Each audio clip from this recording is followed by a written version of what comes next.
பாகம் 201. தீக்ஷியிடம் பேசி முடித்த சஞ்சய் தான் வந்த வேலை முடிந்து விட்டதால் தன் மேனேஜரை கீழே வருமாறு கால் செய்தான். அவனது மேனேஜர் கீழே வரும் வரை தீக்ஷிக்கும் சஞ்சய்க்கும் என்ன பேசிக் கொள்வது என்றே தெரியவில்லை. ஒருவர் முகத்தை ஒருவர் பார்த்து கொண்டே நின்றிருந்தனர். தீக்ஷி தன்னையே பார்த்து கொண்டிருப்பதில் சங்கடமாக நெளிந்த சஞ்சய், உங்களுக்கு ஆபீஸ்க்கு டைம் ஆகலையா? இப்பவே மணி 10 ஆகிருச்சே என்று தன் வாட்சை பார்த்து கொண்டே கேட்டான். அவன் கேட்டதும் தான் தீக்ஷிக்கு தான் ஆபீஸின் பேஸ்மெண்டில் நின்று கொண்டுதான் சஞ்சயை ரசித்துக் கொண்டிருக்கிறோம் என்றே ஞாபகம் வந்தது. தன் தலையில் அடித்துக் கொண்டவள், அச்சோ, உங்களை பார்த்ததுல நான் ஆபீஸ் போகணும்ன்றதையே மறந்துட்டேன், இப்பவே லேட் ஆகிருச்சு என்று சொல்லிவிட்டு வேகமாக ஓடிய தீக்ஷி பாதி தூரம் சென்றதும் சஞ்சயை பார்த்து திரும்பி வந்து அவளது ஹேண்ட்பேக்கில் இருந்து ஒரு நேம் கார்டை எடுத்து சஞ்சயிடம் நீட்டினாள். அதை பார்த்த சஞ்சய் கேள்வியாக அவளையே பார்த்து கொண்டிருக்க, இதுல என்னோட போன் நம்பர் இருக்கு, ஏதும் பிரச்சனைனா எனக்கு கால் பண்ணுங்க என்று சொல்லிவிட்டு சஞ்சயை பார்த்து நட்பாக புன்னகைத்தவள் அங்கிருந்து சென்றாள். தீக்ஷி அங்கிருந்து சென்ற பிறகும் சஞ்சய் அவளையே தான் பார்த்து கொண்டிருந்தான். இருட்டில் வாடிக்கொண்டிருக்கும் செடிக்கு கிடைத்த சிறு வெளிச்சம் போல் தீக்ஷி அவன் கண்களுக்கு தெரிந்தாள். தீக்ஷி அவன் மீது கொண்டிருந்த நம்பிக்கை அவனை மெய்சிலிர்க்க வைத்தது. இங்கே தீக்ஷி வேகமாக ஓடி வந்து லிப்டில் ஏறிக்கொண்டாள். அவளால் இன்னும் சற்று நேரத்திற்கு முன்பு நடந்தது கனவா நினைவா என்றே நம்ப முடியவில்லை. அங்கே என்ன நடந்தது? அவள் தனது ஹீரோவை பார்த்தாளா? அவனுடன் பேசினாளா? நடந்ததும் எல்லாம் ஒரு பிரம்மை போலத்தான் அவளுக்கு தோன்றியது. சற்று நேரத்திற்கு முன்பு நடந்ததை யோசித்துக் கொண்டிருக்கும் போது அவள் அன்று முதலாக சஞ்சயை சந்தித்த நிகழ்வு ஞாபகத்திற்கு வந்தது. இன்னும் அவளால் அங்கு நடந்த ஒவ்வொரு விஷயத்தையும் மறக்க முடியவில்லை. ஆனால் சஞ்சய் எப்படி இவளை அடையாளம் கூட கண்டு கொள்ளவில்லை என்று நினைத்து குழம்பினாள். என்னதான் இருந்தாலும் அவளது ஹீரோவை குற்றம் சொல்ல அவளது மனம் இடம் கொடுக்கவில்லை. அட லூஸ் தீக்ஷி, அன்னைக்கு அழகா மேக்கப் பண்ணி கியூட்டான ட்ரெஸ் போட்டு ஏஞ்சல் மாதிரி இருந்த, இன்னைக்கு பாரு பைத்தியம் பிடிச்ச பன்னிக்குட்டி மாதிரி இருக்க, அப்புறம் எப்படி அவருக்கு அடையாளம் தெரியும் என்று தன்னைத்தானே சமாதானப்படுத்திக் கொண்டாள். இப்படியெல்லாம் யோசித்துக் கொண்டு நிமிர்ந்து லிப்டில் தெரியும் தன் பிம்பத்தை பார்த்தவளுக்கு அப்போதுதான் இன்று சஞ்சயை பார்க்கும் முன் தான் என்ன செய்து கொண்டிருந்தோம் என்பதே அவளுக்கு நினைவு வந்தது.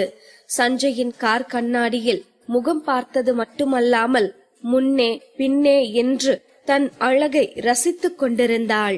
இதையெல்லாம் பார்த்துதான் சஞ்சய் கார் கண்ணாடியை இறக்கினான் என்று நினைக்கும் போதே அவளுக்கு ஒரு மாதிரியாக போனது. ஐயோ லூஸ் லூஸ், சஞ்சய் சார் முன்ன என்ன வேலை செஞ்சிருக்க, அவர் உன்னை பத்தி என்ன நினைச்சிருப்பாரு என்று அவள் மனம் அவளை மேலும் சங்கடப்படுத்த ஆரம்பித்தது. ஆபீஸில் கூட யார் முகத்தையும் பார்க்க விருப்பம் இல்லாதவள் கீழே குனிந்து கொண்டே தன் அறைக்கு வந்தாள். தீக்ஷியின் விசித்திரமான நடவடிக்கைகளை பார்த்த அவந்திகாவிற்கு ஒன்றும் புரியவில்லை. ஏ தீக்ஷி, என்னாச்சு? பேஸ்மெண்ட் கார் பார்க்கிங்ல உன்னோட ஹீரோவை நீ பார்த்தேன்னு கேள்விப்பட்டேன், என்னாச்சு என்று சாதாரணமாக கேட்டாள் அவந்திகா. தீக்ஷியோ டேபிளில் சாய்ந்து முகத்தை மறைத்து கொண்டு, அத பத்தி கேட்காதீங்க மேடம், பெரிய கூத்தே நடந்து போயிருச்சு என்று சிறு குழந்தை போல் சினுங்கிக் கொண்டே தீக்ஷி சொல்லவும் அவளை பார்த்து குறும்பாக புன்னகைத்த அவந்திகா, என்னாச்சு தீக்ஷி, உன் ஹீரோ உன்னை என்ன பண்ணாரு? நீ இவ்ளோ பயப்படுறேனா? ஏதோ சரியில்லைன்னு தோணுதே. அவர் எப்படி உன்கிட்ட இவ்ளோ ஹார்ஷா நடந்துக்கலாம்? இரு, நான் இப்பவே அரவிந்துக்கு கால் பண்றேன் என்று அவந்திகா விளையாடி கொண்டிருக்க பதற்றமான தீக்ஷி வேகமாக தலையை ஆட்டி, மேடம் மேடம், நீங்க நினைக்கிற மாதிரி எல்லாம் ஒன்னும் இல்ல, என் ஹீரோ பாவம், அவர் ஒன்னும் பண்ணல, நான் தான் அவரை ஏதோ பண்ணிட்டேன் என்று சொன்னவள் சினுங்கிக் கொண்டே தான் செய்த காரியத்தை சொல்லவும் அவந்திகாவால் சிரிப்பை அடக்க முடியவில்லை. வயிற்றை பிடித்துக் கொண்டு சிரிக்க ஆரம்பித்தாள். சிரிக்காதீங்க மேடம், நெக்ஸ்ட் டைம் எப்போ என் ஹீரோ என்ன பார்த்தாலும் அவருக்கு நான் பண்ணது தானே ஞாபகம் வரும், எனக்கு ஒரு மாதிரி இருக்கு மேடம் என்று சொல்லும் போதே தீக்ஷியின் முகத்தில் அவ்வளவு வருத்தம் தெரிந்தது. அவள் வருத்தத்தை பார்த்த அவந்திகா, அட தீக்ஷி, இதெல்லாம் ஒரு விஷயமா? அதெல்லாம் உன் ஹீரோ ஒன்னும் நினைச்சுக்க மாட்டாரு, நீ கவலைப்படாத என்று சொல்லிவிட்டு அவந்திகா தன் வேலையை பார்க்க ஆரம்பித்தாள். இயல்பு நிலைக்கு திரும்பிய தீக்ஷி, அவந்திகா மேடம், நேத்து நான் எழுதின ஆர்டிக்கலை எப்ப நம்ம பப்ளிஷ் பண்ணலாம் என்று கேட்கவும் அவந்திகாவின் முகம் சட்டென்று கடுமையாக மாறியது. நான் நேத்தே பப்ளிஷ் பண்ணிருப்பேன், பட் என்னோட அக்கவுண்ட லாக் பண்ணிட்டாங்க. சோ இன்னைக்கு மேனேஜிங் எடிட்டர் கிட்ட இத பத்தி பேசலான்னு இருந்தா இன்னைக்கு அவரு லீவ் போட்டாரு. இதை சொல்லும் போதே அவந்திகாவின் முகத்தில் கோபம் அப்பட்டமாக தெரிந்தது. எதுக்காக இப்படி எல்லாம் பண்றாங்க மேடம்? இன்னும் என்னெல்லாம் பிளான் வச்சிருக்காங்க? இப்ப நம்ம என்ன பண்றது? எப்படி இந்த இஷ்யூவை சரி பண்றது என்று தீக்ஷி சோகமாக சொல்லிக் கொண்டிருக்கும் போதே சிரித்து கொண்டே அங்கே வந்தாள் அனு. வாய்ப்பே இல்ல, நீங்க 2 பேரும் குட்டி கர்ண அடிச்சாலும் இனி அந்த சஞ்சய காப்பாத்த முடியாது. அப்புறம் இன்னைக்கு ஆபீஸ கிளீன் பண்றது உங்க வேலை, மறந்துடாதீங்க. அத சொல்லிட்டு போகத்தான் வந்தேன் என்று அனு ஆணவமாக பேசிக்கொண்டே போக கோபத்தோடு அவளை பார்த்த அவந்திகா, அனு, மேனேஜிங் எடிட்டர் எங்க என்று கடுப்பான குரலில் கேட்டாள் அவந்திகா. நான் எவ்வளவு முக்கியமான விஷயம் சொல்லிட்டு இருக்கேன், இப்போ அந்த மேனேஜிங் எடிட்டர் தான் முக்கியமா? அவர் இன்னைக்கு வரமாட்டாரு என்றாள் கூலாக. அவர் எங்க? நான் அவர்கிட்ட ஒரு முக்கியமான விஷயம் பேசணும். இதை கேட்டதும் ஏதோ பரிதாபப்படுவது போல் உச்சு கொட்டியவள், அச்சச்சோ, நீ பேசுறத கேட்கலாம் அவருக்கு டைம் இல்லையா அவந்திகா என்று கேலியாக சொன்னவள் அவந்திகாவின் தோளில் கை போட்டு, அவந்திகா, என்னதான் இருந்தாலும் நம்ம ஒரே ஆபீஸ்ல வேலை பாக்குறோம். நீ இவ்ளோ ஃபீல் பண்றத பார்க்கவே எனக்கு கஷ்டமா இருக்கு. அதனால உனக்கு ஒரு உண்மையை சொல்லட்டா என்று நிறுத்தியவள் அவந்திகாவின் முகத்தை பார்க்க அவள் முகம் கோபத்தில் கொதித்து கொண்டிருந்தது. அனுவும் இதைத்தானே எதிர்பார்த்தாள். அவந்திகாவின் முகத்தை பார்த்து திருப்தி அடைந்தவள் மேலும் பேச ஆரம்பித்தாள். இந்த சஞ்சய் விஷயத்த காசு வாங்கிட்டு ஒருத்தரோட இன்ஸ்ட்ரக்ஷன் கேட்டுதான் நாங்க பப்ளிஷ் பண்ணிட்டு இருக்கோம். சோ இத சரி பண்ணிரலான்னு நீங்க என்ன பிளான் பண்ணினாலும் ஒன்னும் நடக்காது, புரிஞ்சு நடந்துக்கோ. அப்புறம் இதோ நிக்கிதே உன் வாலு, அதையும் ஓவரா ஆட வேணான்னு சொல்லி வை. இப்போதைக்கு உங்க 2 பேரோட அக்கவுண்டும் லாக்ல தான் இருக்கும். நீங்க ஏதாச்சும் பப்ளிஷ் பண்ணணும்னு நினைச்சீங்கன்னா மேனேஜிங் எடிட்டருக்கு மெயில் பண்ணுங்க. அவர் பார்த்து அது ஒர்த்தா இருந்தா பப்ளிஷ் பண்ணுவாரு. இதுவரை பொறுமையாக இருந்த தீக்ஷியின் பொறுமை காற்றில் பறந்தது. இதெல்லாம் டூ மச், 2 பேரும் எல்லமீறி போயிட்டு இருக்கீங்க என்று கத்தினாள். இதை கேட்டு சத்தமாக சிரித்த அனு, இதுவே டூ மச்சா? இது சும்மா ட்ரெய்லர் தான், இன்னும் நீங்க 2 பேரும் நிறைய பாப்பீங்க. தீக்ஷி, நான் திரும்பவும் சொல்றேன், இந்த அவந்திகா பின்னாடி போனேன்னா உன்னால நிம்மதியா ஒர்க் பண்ண முடியாது. இப்பவே ஓடி போயிட்டேன்னா உனக்கு நல்லது, இல்லனா அவ கூட சேர்ந்து நீயும் அனுபவிக்கணும் என்று திமிராக மிரட்டிவிட்டு கதவை நோக்கி சென்று அனு ஒரு நிமிடம் திரும்பி அவந்திகாவை பார்த்தாள். அவந்திகா, நீ உன்னை மறந்துட்டேன்னு நினைக்கிற. மிஸ்ஸஸ் அரவிந்த் கண்டுபிடிக்கிற டாஸ்கும் உங்க டீமுக்கு தான் கொடுத்திருக்காங்க. 2 மாசம் ஆச்சு, இன்னும் நீங்க 2 பேரும் எந்த இன்ஃபர்மேஷனும் கொடுக்கல. இனியும் இந்த வேலையில இருக்க ஆசைப்பட்டீங்கன்னா சீக்கிரம் மிஸ்ஸஸ் அரவிந்த கண்டுபிடிக்கிற வழிய பாருங்க என்று சொன்னவள் வேகமாக கதவை சாத்திவிட்டு அங்கிருந்து சென்றாள். அவந்திகா அப்போதே இந்த வேலையை விட்டு போக வேண்டும் என்று முடிவெடுத்து விட்டாள். சஞ்சய் விஷயத்தில் இவர்களது நியூஸ் ஏஜென்சி நடந்து கொள்வதை எல்லாம் பார்த்தவளுக்கு ரிப்போர்ட்டர் என்று சொல்வதே அருவருப்பாக இருந்தது. அரவிந்திற்கு ஏன் ரிப்போர்ட்டர் என்றாலே பிடிப்பதில்லை என்பதும் அவந்திகாவிற்கு புரிந்தது. ஓடி, வேலையாம் வேலை, ஒடலங்கா வேலை, இந்த வேலை இல்லனா வேற வேலையே கிடைக்காது பாரு என்று வாய்வரை வந்த வார்த்தைகளை வெளியே சொல்லாமல் அவந்திகா அப்படியே அமைதியாகிவிட்டாள். அவள் மனதில் வேறு ஒரு திட்டம் இருந்தது. இப்படியே இந்த நியூஸ் ஏஜென்சிய விட்டு போனா இந்த அனு ஜெயிச்ச மாதிரி ஆயிடும். இவளுக்கு ஒரு நல்ல பாடம் கத்து கொடுத்துட்டு தான் இங்க இருந்து போகணும் என்று நினைத்து கொண்டாள். அனு பேசியதை கேட்டு கலவரமான தீக்ஷி, மேடம், இப்ப என்ன பண்றது? எப்படி சஞ்சய் இஷ்யூவை சால்வ் பண்றது என்று பதற்றமாக கேட்டாள். டோன்ட் வரி தீக்ஷி, அவங்க ஆபீஸ் அக்கவுண்ட் தானே க்ளோஸ் பண்ணுனாங்க. நம்ம வேற ஒரு அக்கவுண்ட் கிரியேட் பண்ணி அதுல இருந்து போஸ்ட் போடுவோம். இதை கேட்ட தீக்ஷியின் கண்கள் மின்ன ஆரம்பித்தன. சூப்பர் மேடம், நல்ல ஐடியா என்று சொன்னவள் அப்போதே புதிதாக ஒரு அக்கவுண்டை கிரியேட் செய்தாள். தன்னை காசிப் நியூஸ் பேப்பரின் ரிப்போர்ட்டர் என்று அறிமுகப்படுத்திக் கொண்டு அந்த போட்டோவை எடுத்தது தான் தான் என்றும், அது எடுக்கப்பட்ட ஆங்கிள் தான் தவறாக இருக்கிறது என்றும், மத்தபடி அங்கு சஞ்சயும் அவனோடு இருந்த நபரும் நெருக்கமான உறவில் இல்லை என்றும் தெளிவாக எழுதி பப்ளிஷ் செய்தாள். தீக்ஷி சஞ்சயின் ஃபேன் என்பதால் அவனின் பல ஃபேன் குரூப்களில் இருக்கிறாள். இந்த ஆர்டிக்கிளை அந்த குரூப்பில் அனுப்பி வைக்க அவள் நினைத்தது போலவே சஞ்சயின் ஃபேன்கள் அந்த நியூஸை எல்லோருக்கும் ஷேர் செய்து பிரபலப்படுத்தினார்கள். இந்த ஆர்டிக்கிளை பார்த்ததும் சஞ்சயின் ஹேட்டர்ஸ் கொஞ்சம் அமைதியானார்கள். தீக்ஷிக்கு இப்போதுதான் நிம்மதியாக இருந்தது. எப்படியோ மேடம், இப்ப நம்ம இந்த இஷ்யூவை சால்வ் பண்ணிட்டோம்.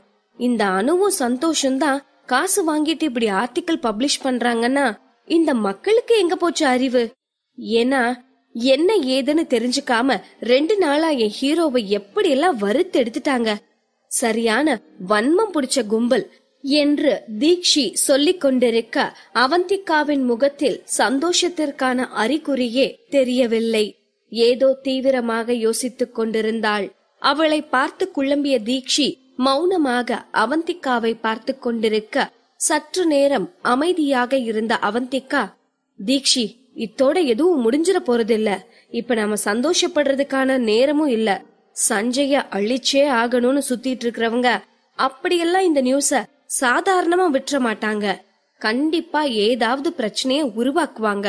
அடுத்து அவங்க என்ன பண்ண போறாங்கன்னு தான் நான் யோசிச்சுட்டு இருக்கேன். இதை கேட்ட தீக்ஷியின் முகம் நெருப்பிலே பட்ட பூ போல சட்டென வாடி போனது. உண்மைதான் மேடம், யாரோ என் ஹீரோவை டார்கெட் பண்ணி இந்த வேலைய செஞ்சிட்டு இருக்காங்க. ஆனா அது யாரு, ஏன் இப்படி எல்லாம் பண்றாங்கன்னு தான் எனக்கு புரியவே இல்ல என்று சொல்லி வருத்தப்பட்டாள். யாருன்னு தெரியல தீக்ஷி, பட் என் கணிப்பு சரியா இருந்தா நம்ம நியூஸவே கூட அவங்க சஞ்சய்க்கு எதிரா திருப்பி விடலாம். இந்த பிரச்சனை கம்ப்ளீட்டா சால்வ் ஆகணும்னா அதுக்கு ஒரே வழிதான் இருக்கு. சஞ்சய் ஒரு பிரஸ் மீட் கொடுத்து எல்லாத்தையும் எக்ஸ்பிளைன் பண்ணணும். அவந்திகாவின் கணிப்பு தப்பவில்லை. அடுத்த 1 மணி நேரத்திலேயே நிலைமை தலை கீழாக மாறியிருந்தது. சஞ்சய் தான் இப்படி ஒரு டூப்ளிகேட் அக்கவுண்டை கிரியேட் செய்து இப்படியெல்லாம் கதை சொல்லிக் கொண்டிருக்கிறான் என்று சொல்ல ஆரம்பித்தார்கள். என்னதான் தீக்ஷி அவள் காசிப் நியூஸ் பேப்பரில் தான் வேலை செய்கிறாள் என்பதற்கான ப்ரூஃபை கொடுத்திருந்தாலும் அதையெல்லாம் யாரும் கண்டு கொள்ளவில்லை. முன்பை விடவும் நிலைமை தற்போது கைமீறி சென்று விட்டது. உண்மையாகவே இந்த ரிப்போர்ட்டர் தான் அந்த போட்டோவை எடுத்திருந்தால் அதை நியூஸ் ஏஜென்சி வாயிலாகவே சொல்லி இருக்கலாமே. ஏன் இப்படி தன்னுடைய அக்கவுண்டில் இருந்து சொல்ல வேண்டும் என்று வாதிட ஆரம்பித்தார்கள். தீக்ஷிக்கு கொல்லிக்கட்டையை எடுத்து தலையை சொரிந்து கொண்டது போல் ஆகிவிட்டது. அவள் ஒவ்வொரு முறையும் நிலைமையை சரி செய்யலாம் என்று ஏதாவது செய்து அதை இன்னும் பெரிதாக மாற்றிவிடுகிறார்கள். அடுத்து என்ன செய்வதென்றே தெரியாமல் மண்டையை பீத்து கொண்டிருந்தாள். மொத்த இன்டர்நெட்டும் சஞ்சயை ஒரு பயந்தாங்கொள்ளி என்றும் உண்மையை வெளியே சொல்ல வெட்கப்படுகிறவன் என்றும் சித்தரித்துக் கொண்டிருந்தது. இத வச்சே தெரியல இவன் ஒரு கேதான்றது. அப்படியே அவன் கேவாக இருந்தாலும் அத தைரியமா சொல்ல வேண்டியதானே. எதுக்காக இப்படி போலி அக்கவுண்ட கிரியேட் பண்ணி ஊரை ஏமாத்தணும் என்று வார்த்தைகளால் கடுமையாக சஞ்சயை தாக்கிக் கொண்டிருந்தார்கள். சஞ்சய்க்கு சப்போர்ட்டாக சிலர் அந்த ஆர்டிக்கிள் உண்மைதான் என்று சொல்லிக் கொண்டிருக்க அந்த ஒரு சிலரின் மூக்கை உடைக்கும் வகையில் அனு நியூஸ் ஏஜென்சி வெப்சைட்டில் இருந்து இப்படி ஒரு ரிப்போர்ட்டர் தங்கள் ஆபீஸில் வேலை செய்யவே இல்லை என்றும் அந்த ஆர்டிக்கிளில் சொல்லப்பட்டிருப்பது முழுக்க முழுக்க பொய்யான தகவல் என்றும் போஸ்ட் போட்டிருந்தாள். இதை பார்த்ததும் அதுவரை அமைதியாக இருந்தவர்கள் கூட சஞ்சயை பற்றி தப்பாக பேச ஆரம்பித்தார்கள். மீண்டும் சஞ்சய் இன்டர்நெட்டில் ட்ரெண்டிங் ஆக ஆரம்பித்தான். எரிகிற வீட்டில் பிடுங்கியவரை லாபம் என்பது போல ஒவ்வொரு நியூஸ் ஏஜென்சியும் அவர்கள் இஷ்டத்திற்கு சஞ்சயை பற்றி கட்டுக்கதை கட்டிவிட ஆரம்பித்தார்கள். சஞ்சய் ஒரு கே என்பதால் அவனுக்கு அதிக பட வாய்ப்புகள் கிடைக்கவில்லை என்றும், அத்தோடு அவன் ஒரு கே என்பதால் அவனது குரல் பெண்கள் குரல் போல் மென்மையாக இருக்கிறது என்றும் இங்கிதமே இல்லாமல் மட்டமாக ஏதேதோ கதை விட்டிருந்தார்கள். இதை பார்த்து சஞ்சயின் ஃபேன்கள் கூட ஆடித்தான் போனார்கள். எப்படியாவது சஞ்சயை இந்த சிக்கலில் இருந்து காப்பாற்ற வேண்டும் என்று அனைவரும் துடித்துக் கொண்டிருந்தார்கள். இன்பத்தில் உடன் இருப்பவர்களை விட துன்பத்தில் உடன் இருப்பவர்கள்தான் தனக்கானவர்கள்.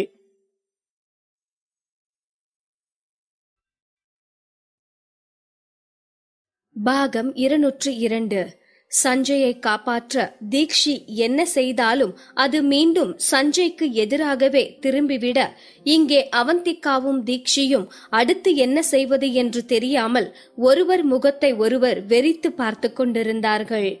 என்னதான் அவந்திகா ஏதாவது பிரச்சனை வரும் என்று முன்னரே கணித்திருந்தாலும் அது இவ்வளவு பெரியதாக உருவெடுக்கும் என்று அவள் நினைக்கவில்லை. இருவருக்குமே நிலைமை கைமீறி சென்றுவிட்டது என்று உறுதியாக தெரிந்தது. இனி பிரஸ் மீட் வைத்து சஞ்சய் நடந்ததை சொன்னால் கூட அவனால் முழுமையாக இந்த விஷயத்தில் இருந்து தப்பிக்க முடியுமா என்பது கேள்விக்குறிதான். தீக்ஷிதான் அந்த அறையின் அமைதியை உடைத்து, மேடம், இப்ப என்ன பண்றது என்று பாவமாக கேட்டாள். உண்மையில் சஞ்சயை விட இந்த விஷயத்தில் தீக்ஷிதான் அதிக வருத்தமடைந்திருந்தாள். நமக்கு பிடித்தவர்களுக்கு நம்மாலேயே ஒரு கஷ்டம் வருகிறது என்றால் அதைவிட பெரிய வலி வேறென்ன இருக்க முடியும்? இந்த மொத்த பிரச்சனைக்கும் ஆரம்ப புள்ளி அவந்திகாவும் தீக்ஷியும் தான். அவந்திகா பத்திரிகையாளர்களிடம் மாட்டிவிடக் கூடாது என்று அவர்களை திசை திருப்பத்தான் சஞ்சய் தீக்ஷியை முத்தமிட்டான்.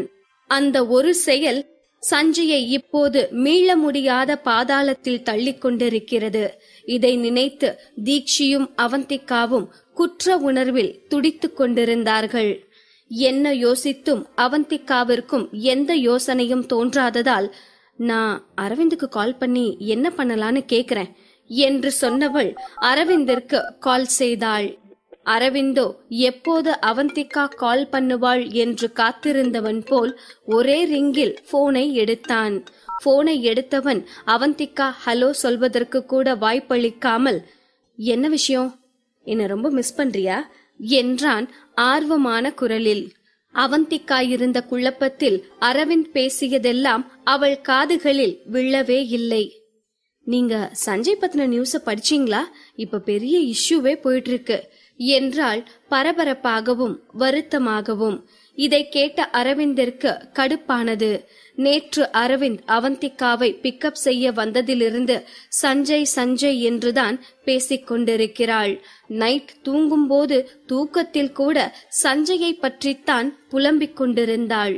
ஒரு கட்டத்திற்கு மேல் அவந்திகாவின் சஞ்சய் புராணத்தை கேட்க முடியாமல் தான் அரவிந்த் ஸ்டடி ரூமுக்கு எழுந்து சென்றான். இப்போது போன் செய்து வேறு சஞ்சயை பற்றி பேசினால் எப்படி அரவிந்த் கடுப்பாகாமல் இருப்பான்? நல்ல வேளை சஞ்சய் அரவிந்தின் ஃப்ரெண்ட் என்பதால் பெரிய மனது பண்ணி அவனை சும்மா விட்டிருக்கிறான். நைட்டெல்லாம் தான் சஞ்சய் சஞ்சய்னு சொல்லி கடுப்பாக்குனானா, இப்ப கூட சஞ்சயா சஞ்சய், ஒரு குத்து விட்டேன்னா தக்காளி மாதிரி நசுங்கி போயிருவான். ஏண்டி இப்படி என்ன வில்லன் மாதிரி யோசிக்க வைக்கிற? நான் ஒரு ஹீரோடி என்று சஞ்சயை மனதிற்குள்ளேயே வருத்தெடுத்து கொண்டிருந்தான் அரவிந்த். இங்கே அரவிந்திடமிருந்து எந்த பதிலும் வராமல் இருக்கவும், அரவிந்த் லைன்ல இருக்கீங்களா என்றாள் அவந்திகா. அந்த ஆர்டிக்கல் எல்லாம் படிச்சேன் என்று கடுப்பாக பதிலளித்தான் அரவிந்த். அரவிந்தின் குரல் மாற்றமெல்லாம் அவந்திகாவின் மூளைக்கு எட்டவில்லை. படிச்சீங்களா? இப்போ என்ன பண்றது அரவிந்த்? சஞ்சய் ரொம்ப பாவம். இது எல்லாமே ஒரு சூழ்ச்சி. எங்க 2 பேரோட அக்கவுண்டையும் லாக் பண்ணிட்டாங்க. இந்த பிரச்சனைக்கு பின்னாடி மேனேஜிங் எடிட்டரும் அவரோட அசிஸ்டன்டும் தான் இருக்காங்க. இது எதுவுமே தானா நடக்கல, எல்லாம் பிளான் பண்ணி பண்றாங்க. இப்ப எப்படி சஞ்சய இதுல இருந்து காப்பாத்த போறோம் என்று ஏதோ நாட்டை தீவிரவாதிகளிடமிருந்து காப்பாற்ற திட்டம் போடும் ராணுவ தளபதி போல் அவந்திகா பதறிக்கொண்டிருக்க அரவிந்திற்கு மேலும் கடுப்பானது. அவந்திகா ஒவ்வொரு முறையும் சஞ்சய் பெயரை சொல்லும் போதும் அவனுக்கு நச்சென்று ஒரு பஞ்ச் விட வேண்டும் போல் இருந்தது. தனக்கு முன்னால் அமர்ந்திருப்பவனை கொலை வெறியோடு பார்த்து கொண்டே, லஞ்சுக்கு என்ன சாப்பிட போற என்று கூலாக அவந்திகாவிடம் கேட்டான். வாய் மூடாமல் பேசிக் கொண்டிருந்த அவந்திகா, அரவிந்த் லஞ்சுக்கு என்ன சாப்பிட போற என்று கேட்டதும் தான் அரவிந்திடம் தான் பேசிக் கொண்டிருக்கிறோமா என்று போனை பார்த்துவிட்டுத்தான் சரியாகத்தான் கேட்டோமா என்று உறுதிப்படுத்திக் கொள்ள, அரவிந்த் என்ன சொன்னீங்க என்று தயக்கமாக கேட்டாள். லஞ்சுக்கு என்ன சாப்பிட போறேன்னு கேட்டேன் என்றான் கூலாக. இவன் லூசா இல்ல நம்ம லூசா? எவ்வளவு பெரிய பிரச்சனை போயிட்டு இருக்கு. இப்ப என்ன சாப்பிட போறேன்றதுதான் முக்கியமா? ஒருவேளை இதெல்லாம் இவங்களுக்கு சாதாரண விஷயமா? நான் தான் ஓவரா ரியாக்ட் பண்றேனோ என்று யோசித்தவள், கேண்டீன் போனாதான் என்னன்னு தெரியும் என்றாள். நீ கேண்டீனுக்கு போக வேண்டாம், உனக்கு ஃபுட் டெலிவரி வரும். அரவிந்த் என்ன சொல்கிறான் என்று அவந்திகாவிற்கு புரியவில்லை. எப்படி வரும் என்று அதிமேதாவித்தனமாக ஒரு கேள்வியை கேட்டாள். அட அரவேக்காடு அவந்திகாவே, டெலிவரி வரும்னா எப்படி வரும்னு கேக்குற? அரவிந்த் தான் உனக்கு ஆர்டர் பண்ணிருப்பான். நீ டென்ஷன்ல சாப்பிடாம இருந்துருவேன்னு உன் மேல அக்கறைப்பட்டு ஆர்டர் பண்றான். அதோட நீ சஞ்சய் விஷயத்தை யோசிச்சு ஒரி பண்ண கூடாதுன்னு உன்னை டைவர்ட் பண்ணி கூலாக்குறான் என்று அவந்திகாவின் மனம் திருக்குறளுக்கு உரை எழுதுவது போல் அரவிந்தின் செயலுக்கு எக்ஸ்பிளனேஷன் கொடுத்து கொண்டிருக்க, அங்கு அரவிந்தோ அவந்திகாவின் அரவேக்காடு கேள்விக்கெல்லாம் பதில் சொல்லாமல், அப்புறம் ஈவினிங் எப்ப வருவ என்று காதல் ததும்ப கேட்டதும் அவந்திகா குளிர்ந்து போனாள். அது எப்பவும் வர டைமுக்கு தான் என்று மென்மையான குரலில் சொல்லவும், நான் வந்து உன்னை பிக்கப் பண்ணிக்கிறேன் என்று சொல்லிவிட்டு போனை வைத்து விட்டான்.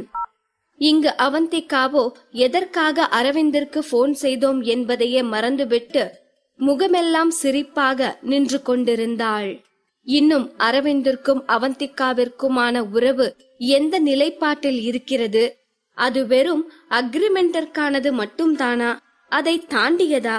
இதை காதல் என்று எடுத்துக்கொள்வதா என்று அவந்திகாவிற்கு எந்த தெளிவும் இல்லை. ஆனால் அவளுக்காக அரவிந்த் ஏதாவது செய்தால் அவள் இப்படித்தான் தன்னை மறந்து குளிர்ந்து போகிறாள். சிரித்துக் கொண்டே திரும்பிய அவளுக்கு தீக்ஷியின் சோகமான முகத்தை பார்த்ததும் தான் எதற்காக அரவிந்திற்கு போன் செய்தோம் என்பதே நினைவிற்கு வந்தது. இப்போது தீக்ஷியிடம் என்ன சொல்வது என்று அவள் யோசித்துக் கொண்டிருக்க, இங்கு அரவிந்த் போனை வைத்ததும் முகத்தில் எந்த ஒரு ரியாக்ஷனையும் காட்டாமல் தன் எதிரே அமர்ந்திருக்கும் சஞ்சயை பார்த்தான். சஞ்சய் எதுவும் பேசாமல் அமர்ந்திருக்க சஞ்சயின் மேனேஜர் பேச ஆரம்பித்தார். அரவிந்த் சார், உங்களை தொந்தரவு பண்றதுக்கு நீங்க எங்களை மன்னிக்கணும். முடிஞ்ச வர இந்த இஷ்யூல உங்களை இன்வால்வ் பண்ண வேணாம் தான் நாங்க நினைச்சோம். பட் எங்களுக்கு வேற வழி தெரியல. இப்ப மட்டும் நீங்க சஞ்சய் சாருக்கு இந்த இஷ்யூவை சால்வ் பண்ண ஹெல்ப் பண்ணுனீங்கன்னா அந்த ஹெல்ப்ப எப்பவும் நாங்க மறக்க மாட்டோம் என்று பவ்யமாக பேசிக் கொண்டிருக்க, சஞ்சய்க்கு பண்றதுக்கு பேர் ஹெல்ப் இல்ல. அதோட நீங்க இவ்ளோ ஃபார்மலா வந்து பேசணும்னு அவசியம் இல்ல. சஞ்சய் என்னோட ஃப்ரெண்டு. அவன் சிக்கல்ல இருக்கையில அத சால்வ் பண்ண வேண்டியது என் கடமை என்று சஞ்சயின் மேனேஜரிடம் பதில் சொல்லியவன் சஞ்சயை பார்த்து, சஞ்சய், அன்னைக்கு அந்த கெஸ்ட் ஹவுஸ்ல உன் கூட இருந்தது நான் சொல்லி அந்த இஷ்யூவை சால்வ் பண்ணிருவேன். ஆனா அந்த லேடி விஷயத்த நீதான் ஹேண்டில் பண்ணி ஆகணும் என்று சொன்ன அரவிந்த் சோஃபாவில் சாய்ந்து சஞ்சயின் பதிலுக்காக காத்திருந்தான். அரவிந்த் சார் சொல்றது கரெக்ட் தான். அரவிந்த் சார் ஹெல்ப் பண்ணாலும் மொத்த பிரச்சனையில இருந்தும் தப்பிக்க முடியாது என்ற மேனேஜர் அரவிந்திடமே திரும்பி, சார், இந்த சிக்கல்ல இருந்து தப்பிக்க உங்ககிட்ட எதுவும் ஐடியா இருக்கா என்று கேட்டான். ஒரு நிமிடம் யோசித்த அரவிந்த், எனக்கு தெரிஞ்சு இத சால்வ் பண்ண ஒரே ஒரு வழிதான் இருக்கு என்று அரவிந்த் தனது ஐடியாவை சொல்லி முடிக்கவும் சஞ்சயின் முகம் கலவரமானது. வாய்ப்பே இல்ல அரவிந்த், இது எப்படி முடியும்? நோ வே என்றான். இங்கே பிஸியாக வேலை செய்து கொண்டிருந்த தீக்ஷி அலறிக் கொண்டிருக்கும் தனது போனை எடுத்து பார்த்தாள். அவள் கண்களை அவளாலேயே நம்ப முடியவில்லை. போன் ஸ்கிரீனில் மை ஹீரோ காலிங் என்று காட்டிக் கொண்டிருந்தது. ஒருவேளை காலையிலிருந்து சஞ்சயை பற்றியே நினைத்துக் கொண்டிருப்பதால் இப்படி பிரம்மை தோன்றுகிறதோ என்று நினைத்தவள் கண்களை தேய்த்து கொண்டு பார்க்க அப்போதும் மை ஹீரோ காலிங் என்றுதான் இருந்தது. ஒருவேளை தான் அவனுக்கு ஹெல்ப் செய்கிறேன் என்கிற பெயரில் மீண்டும் ஒரு சிக்கலை இழுத்து விட்டதில் கடுப்பாகித்தான் கால் செய்கிறான் என்று நினைத்து பதறிக்கொண்டு காலை அட்டெண்ட் செய்தாள். தீக்ஷி ஹலோ என்று சொன்னதுதான் தாமதம். யார் என்ன என்று எதுவும் கேட்காமல் மறுமுனையில் இருந்து நீ ஏன் கேர்ள் ஃப்ரெண்டா இருப்பியா என்று கேள்வி வந்தது. இதை கேட்டதும் தீக்ஷியால் நம்ப முடியவில்லை. அதிர்ச்சியில் வாயடைத்து போய் நின்றாள். கண்டிப்பாக இது சஞ்சயின் வாய்ஸ் என்று அவளுக்கு உறுதியாக தெரியும். எத்தனையோ இரவுகளில் அவனது பாடல்கள் கேட்டு தூங்கி இருக்கிறாள். அவளது இன்பம் துன்பம் என்று அனைத்திலும் அவன் குரலோடு கடந்திருக்கிறாள். அப்படி இருக்க தீக்ஷிக்கு சஞ்சயின் குரல் தெரியாதா என்ன? இருந்தாலும் அவன் சொன்ன வார்த்தைகளை அவளால் நம்ப முடியவில்லை. நீங்க யார் பேசுறீங்க என்று திக்கி திணறி கேட்டாள்.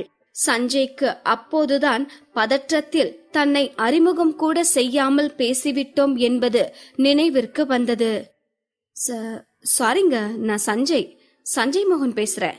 காலையில என்கிட்ட நேம் கார்டு கொடுத்தீங்களே என்று தயக்கத்தோடு சொன்னவன் மறுமுறையில் இருந்து பதில் எதுவும் வராமல் இருக்கவும், நீங்க தீக்ஷி தானே என்று மீண்டும் தயக்கமாக கேட்டான். அதற்கு மேலும் தீக்ஷி பேசாமல் இருக்கவும் சஞ்சய்க்கு அதிக பதற்றமானது. அவள் போனை வைத்து விடலாம் என்று நினைக்கையில், சார் நீங்க என்ன கேட்டீங்க? நீங்க சொன்னது எனக்கு சரியா கேட்கல என்று ஒவ்வொரு வார்த்தையையும் நிறுத்தி நிதானமாக சொன்னாள் தீக்ஷி. அவளால் எப்படி நம்ப முடியும்?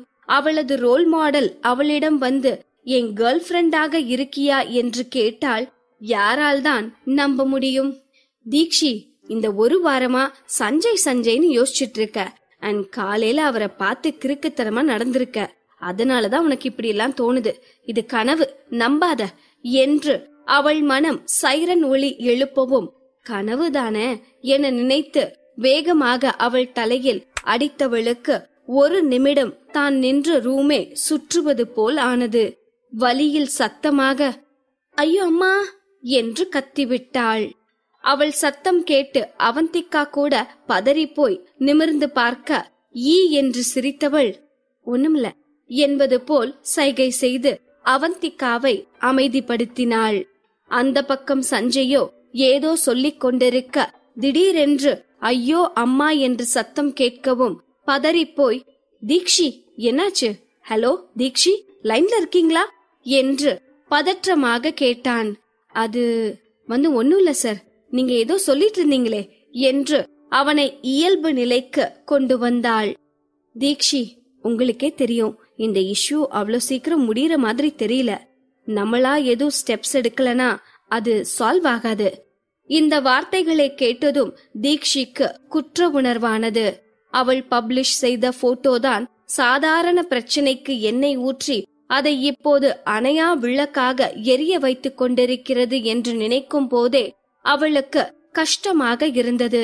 இப்போது தீக்ஷி எதுவும் பேசாமல் இருக்கவும் அதற்கு மேல் பேசவே சஞ்சய்க்கு தயக்கமாக இருந்தது. இருந்தாலும் சொல்ல வந்ததை முழுதாக சொல்லிவிடலாம் என்று நினைத்தவன், அதான் தீக்ஷி, இப்போ இந்த காசிப்ப ஆஃப் பண்ணுனா என்னோட கேர்ள் ஃப்ரெண்ட் எல்லாருக்கும் முன்னவும் வரணும். இந்த இஷ்யூவை சால்வ் பண்ண வேற எந்த வழியும் இருக்கிறதா எனக்கு தெரியல. சோ அதுக்குத்தான் உங்ககிட்ட அது. சாரி தீக்ஷி, உங்களுக்கு புரியுதா நான் என்ன சொல்ல வரேன்னு?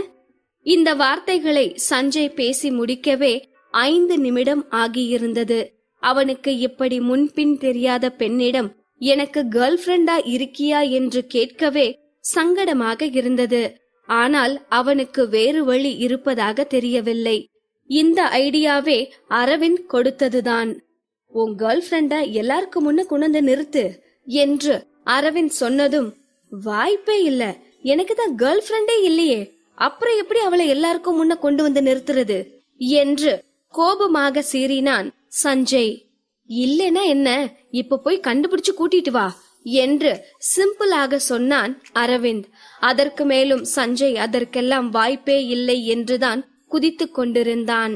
ஆனால் சஞ்சயின் மேனேஜர் அரவிந்தின் குறிப்பை புரிந்து கொண்டு அரை நாள் போராட்டத்திற்கு பின் சஞ்சயை இந்த பிளானிற்கு சம்மதிக்க வைத்தான். யாரிடம் போய் கேர்ள் ஃபிரெண்டாக இருக்க சொல்லி கேட்பது என்று நினைத்தவுடன் சஞ்சயின் நினைவிற்கு வந்தது தீக்ஷியின் முகம்தான். அதனால்தான் உடனே அவளுக்கு கால் செய்து திக்கி திணறி உளறிக் கொண்டிருக்கிறான். சஞ்சய் சொன்னதை கேட்டதும் அவன் என்ன சொல்ல வருகிறான், எதற்காக சொல்கிறான் என்பது தீக்ஷிக்கு தெளிவாகவே புரிந்தது. ஆனால் அவளுக்கு என்ன பதில் சொல்வது என்றுதான் தெரியவில்லை. தீக்ஷிக்கு சஞ்சயை பிடிக்கும் தான். ஆனால் ஒரு நாளும் அவனுடைய காதலியாக வேண்டும் என்று அவள் நினைத்ததில்லை. இப்போது அவனுக்கு ஒரு உதவியாக இதை செய்தால் நாளை அவளது வாழ்க்கை என்னவாகும் என்பதும் அவளுக்கு தெளிவாக தெரியும். இப்போது அவனுக்கு ஒரு உதவியாக இதை செய்தால் நாளை அவளது வாழ்க்கை என்னவாகும் என்பதும் அவளுக்கு தெளிவாக தெரியும். இப்போது மட்டும் தீக்ஷி அவன் சொல்வதற்கு சம்மதித்து விட்டால் இனி அவளை சஞ்சயின் காதலி என்றுதான் இந்த உலகம் அழைக்கும். சஞ்சயின் காதலியாக இருப்பது பெரும் சுமையாக இருப்பதாக தோன்றியது. தீக்ஷி, இப்ப இவனுக்கு ஹெல்ப் பண்ணுனா நீ வாழ்க்கை பூரா இத நினைச்சு ஃபீல் பண்ண வேண்டியிருக்கும். அவனையும் கஷ்டப்படுத்தாம நீயும் மாட்டிக்காம ஒரு காரணம் சொல்லணும். பேசாம உனக்கு ஆல்ரெடி கல்யாணம் ஆகிருச்சுன்னு சொல்லிரு என்று அவள் மனம் அறிவுறுத்த அவளுக்கும் அதுதான் சரியான யோசனையாக தோன்றியது. அது சார் என்று அவள் பேச ஆரம்பிக்கும் போதே, தீக்ஷி, இது சாதாரண விஷயம் இல்லைன்னு எனக்கு தெரியும். உங்களால உடனே பதில் சொல்ல முடியாது. அதோட இது போன்ல பேசுற விஷயமும் இல்ல. நம்ம நேர்ல மீட் பண்ணலாம் என்று சொன்ன சஞ்சயின் குரலில் உறுதி தெரிந்தது. யாருக்கு இங்கு யார் என்று காலம் முடிவு செய்து வைத்திருக்கையில் யார்தான் அதை மாற்ற முடியும்? டியர் லிசனர்ஸ், உங்கள் அனைவருக்கும் பாக்கெட் FM அழகிய தீயே குழு சார்பா இனிய காதலர் தின வாழ்த்துக்கள். இன்னைக்கு வேலண்டைன்ஸ் டே. தெரிஞ்சோ தெரியாமலோ நம்ம சஞ்சய் தீக்ஷிக்கு இன்னைக்கு ப்ரப்போஸ் பண்ணிருக்கான். இதே மாதிரி எத்தனையோ காதலர்கள் இன்னைக்கு உங்க காதல ப்ரப்போஸ் பண்ண காத்திருப்பீங்க. உங்க எல்லாரோட காதலும் சக்சஸ் ஆகி நீங்க சந்தோஷமா உங்க வாழ்க்கைய கொண்டாடுறதுக்கு எங்களோட வாழ்த்துக்கள். அண்ட் நம்ம தீக்ஷி சஞ்சயோட ப்ரப்போசல ஏத்துக்கிறாளா இல்லையான்றது சர்ப்ரைஸ். அதே மாதிரிதான் நம்ம வாழ்க்கையும் எத்தனையோ சர்ப்ரைஸ் நமக்காக காத்துட்டு இருக்கோம். உண்மையான காதலுக்கு அளவில்லாத அன்பு கொடுக்க மட்டும்தான் தெரியும். நமக்கு பிடிச்சவங்க நம்மளை ஏத்துக்கிட்டாலும் இல்லனாலும் அவங்களுக்கு எப்பவும் நல்லதை மட்டுமே செய்ய வைக்கிறது தான் இந்த காதலோட அற்புத சக்தி. பாகம் 203. சஞ்சய் தனது கேர்ள் ஃபிரெண்டாக இருப்பியா என்று தீக்ஷியிடம் கேட்க திணறி போன தீக்ஷி மலுப்பலாக முடியாது என்று சமாளிக்கும் நேரம், நம்ம நேர்ல மீட் பண்ணலாம் என்றான் சஞ்சய். இந்த வார்த்தையை கேட்டதும் சஞ்சயின் ஃபேன் கேர்ள் தீக்ஷி துள்ளி குதிக்க ஆரம்பித்தாள். எத்தனையோ நாள் சஞ்சயை காண வேண்டும் என்று கனவு கண்டிருக்கிறாள்.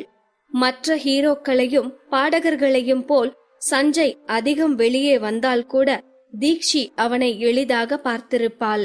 ஆனால் சஞ்சய் எப்போதும் எதிலும் கலந்து கொள்ளாதவன் என்பதால் அவனை பார்ப்பதே அரிது. அப்படி இருக்க யாரும் இல்லாத இடத்தில் அவனோடு பேச வேண்டும் என்றால் தீக்ஷிக்கு கசக்குமா என்ன? நிஜமாவா சொல்றீங்க என்று தீக்ஷி ஆச்சரியமாக கேட்க சஞ்சய்க்கு அது வினோதமாக இருந்தது.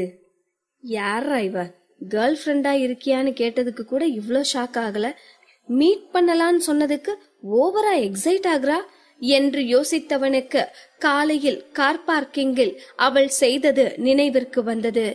இதுவரை அவனுக்கு இருந்த பதற்றம் மாறி அவன் முகத்தில் மெல்லிய புன்னகை எட்டி பார்த்தது. அங்கே தீக்ஷியோ தான் ஓவராக ரியாக்ட் பண்ணுகிறோம் என்பது கூட தெரியாமல் குதித்துக் கொண்டிருந்தாள். எப்ப மீட் பண்ணலாம், எங்க மீட் பண்ணலாம், எங்கன்னு மட்டும் சொல்லுங்க சார், நான் இப்பவே வரேன் என்று மூச்சு விடாமல் தீக்ஷி கேள்வி கேட்டு கொண்டிருக்க சஞ்சய்க்கோ, டேய் சஞ்சய், நீ என்ன அவ்வளோ பெரிய ஆளாடா, உன்னை பார்க்க வர்றதுக்கே ஒரு பொண்ணு துள்ளி குதிச்சிட்டு இருக்கா என்று தோன்றியது. சஞ்சய் ஒரு பிரைவேட் ஹோட்டலின் அட்ரஸை சொல்லி அங்கு வருமாறு சொல்லவும் குஷியாக போனை வைத்த தீக்ஷி நார்மலாக இருப்பது போல காட்டிக்கொண்டு, மேடம், எனக்கு ஒரு முக்கியமான வேலை இருக்கு, நான் போயிட்டு வரேன் என்று சொன்னவள் அவந்திகாவின் பதிலுக்கு கூட காத்திருக்காமல் முகமெல்லாம் சிரிப்பாக அங்கிருந்து சென்றாள். தீக்ஷி சொல்லவில்லை என்றாலும் அவந்திகாவிற்கே தெரிந்தது தீக்ஷி சஞ்சயை தான் பார்க்க செல்கிறாள் என்று. கிட்டத்தட்ட அவந்திகா தீக்ஷியை 3 மாதங்களாக பார்த்து கொண்டிருக்கிறாள். தீக்ஷி இவ்வளவு எக்ஸைட் ஆகிறாள் என்றால் அது சஞ்சயை பற்றிய விஷயமாகத்தான் இருக்கும். வேறு எதற்கும் அவள் இவ்வளவு எக்ஸைட் ஆகி அவந்திகா பார்த்ததில்லை. தீக்ஷி சஞ்சயை பார்க்க போகிறாள், அதுவும் தன்னிடம் சொல்லாமல் செல்கிறாள் என்றால் என்னவாக இருக்கும் என்று யோசித்துக் கொண்டே அவந்திகா மற்ற வேலைகளை பார்க்க ஆரம்பித்தாள். தீக்ஷி அடுத்த அரை மணி நேரத்தில் சஞ்சய் சொன்ன ஹோட்டலுக்கு வந்திருந்தாள். ஹோட்டலுக்குள் நுழைவதற்கு முன் ஒரு முறைக்கு 2 முறை தன்னை யாராவது ஃபாலோ செய்கிறார்களா என்று பார்த்தவள் தன்னை யாரும் பின்தொடரவில்லை என்பதை உறுதிப்படுத்திக் கொண்டு பிரைவேட் ரூமிற்குள் நுழைந்தாள். மதிய வேளையிலும் கூட அந்த பிரைவேட் ரூம் அழகான ஒளி விளக்குகளால் ஜொலித்துக் கொண்டிருந்தது. அங்கிருந்த சோஃபாவில் கம்பீரமாக அமர்ந்திருந்த சஞ்சய் தீக்ஷியை பார்த்ததும் அவளை வரவேற்பதற்காக எழுந்து அந்த ரூமின் வாசலிற்கு சென்றான். அவனை பார்த்ததும் தீக்ஷியின் கண்கள் மின்ன ஆரம்பித்தன. கண்கள் விரிய ஆச்சரியமாக அவனை பார்த்து கொண்டிருந்தாள். பதற்றத்தில் அவளால் எதுவும் பேச முடியவில்லை. சஞ்சயின் முதல் பாடலில் இருந்தே தீக்ஷி அவன் குரலுக்கு அடிமையாக இருக்கிறாள். அவன் நடிப்பதற்கு வந்த பிறகும் அவன் மீது அவள் கொண்ட ஈர்ப்பு இன்னும் அதிகரிக்கத்தான் செய்தது. சஞ்சய் அட்டென்ட் செய்யும் அத்தனை ஃபங்க்ஷன்களையும் தீக்ஷியும் அட்டென்ட் செய்து விடுவாள். தூரத்திலிருந்து அவனை பார்த்து விட்டாலே அவள் துள்ளி குதிப்பாள். இப்போது இவ்வளவு நெருக்கமாக பார்த்தால் எப்படி அவளால் இயல்பாக இருக்க முடியும்? தீக்ஷியின் இந்த ஓவர் ரியாக்ஷனை பார்த்த சஞ்சய்க்கு கொஞ்சம் கூச்சமாக இருந்தது. என்ன இந்த பொண்ணு சின்ன குழந்தைங்க சாக்லேட்டை பாக்குற மாதிரி வெறிக்க வெறிக்க பாக்குறா. காலையிலயும் சரி இப்பவும் சரி கொஞ்சம் கூட இவ எக்ஸ்பிரஷன் மாறவே இல்லை என்று நினைத்தவன் அங்கிருந்த சோஃபாவை காட்டி, Deekshi please take you seat என்று பணிவாக சொன்னான். ஓ, உட்காரலாமே என்று சொன்னவள் அவன் மீது இருந்த பார்வையை கொஞ்சம் கூட விலக்காமல் சோஃபாவில் அமர்ந்தாள். ஏற்கனவே அவளிடம் எப்படி பேச்சை ஆரம்பிப்பது என்று தயங்கிக் கொண்டிருந்த சஞ்சய்க்கு அவள் இப்படி வைத்த கண் வாங்காமல் பார்ப்பது வேறு அன்கம்ஃபர்டபிளாக இருந்தது. ஒரு முறை மூச்சை இழுத்து விட்டவன், தீக்ஷி மேடம் என்று தயங்கியபடியே ஆரம்பிக்க, மேடம்லாம் வேணாம், நீங்க என்ன தீக்ஷினே கூப்பிடலாம் என்று சட்டென்று சொன்னாள் தீக்ஷி. தீக்ஷியின் பேச்சை கேட்டதும் சஞ்சய் கஷ்டப்பட்டு உருவாக்கியிருந்த கொஞ்ச நஞ்ச தைரியமும் காற்றில் பறந்து போனது. எப்படி ஆரம்பிப்பது என்று அவனுக்கு ஒன்றும் புரியவில்லை. அவன் கையை நெற்றியில் வைத்து எப்படி ஆரம்பிப்பது என்று யோசித்துக் கொண்டிருந்தான். அரவிந்தும் இவனது மேனேஜரும் சேர்ந்து இவனை இந்த ஐடியாவிற்கு சம்மதிக்க வைத்த போது சஞ்சய்க்கு தீக்ஷியின் முகம்தான் நினைவிற்கு வந்தது. கள்ளங்கபடமற்ற அவளது முகம், பட்டாம்பூச்சி போல் சிறகடித்துக் கொண்டிருக்கும் அவளது கண்கள், அவனை பார்த்ததும் ஒளிவு மறைவின்றி அவள் வெளிப்படுத்திய அன்பு என்று அவள் மட்டும்தான் அவனது நினைவில் நிறைந்திருந்தாள். இந்த எண்ணமே சஞ்சய்க்கு மிகவும் வினோதமாக இருந்தது. ஏதோ ஒரு அசட்டு தைரியத்தில் தீக்ஷிக்கு கால் செய்து விட்டான். ஆனால் அவள் போனை அட்டன் செய்வதற்குள் வைத்து விடலாமா என்று 100 முறை யோசித்திருப்பான். போனை எடுத்ததும் தீக்ஷியின் குழந்தைத்தனமான எக்ஸ்பிரஷன் அவனை ஏதோ செய்ய மந்திரத்திற்கு கட்டுப்பட்டவன் போல் ஹோட்டலுக்கு அவளை வரச் சொல்லிவிட்டான். ஆனால் இப்போது அவனது கை கால் எல்லாம் ஏதோ முதல் முறை இன்டர்வியூ அட்டன் செய்ய போகிறவன் போல் நடுங்கிக் கொண்டிருந்தது. கண்கள் மூடி ஒரு நிமிடம் யோசித்தவன் கண்களை திறந்து தீக்ஷியின் கண்களை நேராக பார்த்து, நான் போன்ல சொன்ன விஷயத்த பத்தி நீங்க என்ன நினைக்கிறீங்க, உங்களுக்கு ஓகேவா என்று நேராக கேட்டான்.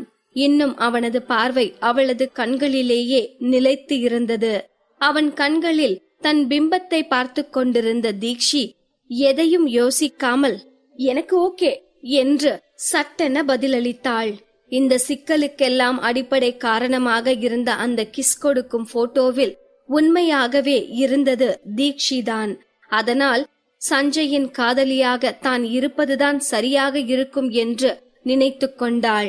என்னதான் இது வெறும் நடிப்புதான் என்றாலும் தீக்ஷி என்னவோ சஞ்சய் ப்ரொபோஸ் செய்து அதற்கு தான் ஓகே சொல்வது போலவே நினைத்து கொண்டிருந்தாள். இப்போது தீக்ஷியின் கண்கள் ஏதோ மாயம் செய்வது போல் சஞ்சய்க்கு தோன்றியது. அவனால் அதற்கு மேல் அவள் கண்களை பார்க்க முடியவில்லை. அவள் கண்களில் இருந்து பார்வையை திருப்பியவன், தீக்ஷி, அப்ப நம்ம 2 பேரும் ஒரு போட்டோ எடுத்துக்கலாமா என்று கேட்கவும், அப்போது கூட சஞ்சயை வியப்பாக பார்த்து கொண்டிருந்த தீக்ஷி சரி என்று மௌனமாக தலையை மட்டும் ஆட்டினாள். சஞ்சய் போட்டோ எடுப்பதற்காக தனது மேனேஜருக்கு போன் செய்து வர சொன்னான். இந்த போட்டோவை அவனது ரிலேஷன்ஷிப்பை அபிஷியலாக வெளிப்படுத்தும் போட்டோவாக இருப்பதால் இது இந்தியா முழுவதும் தெரிய வரும்.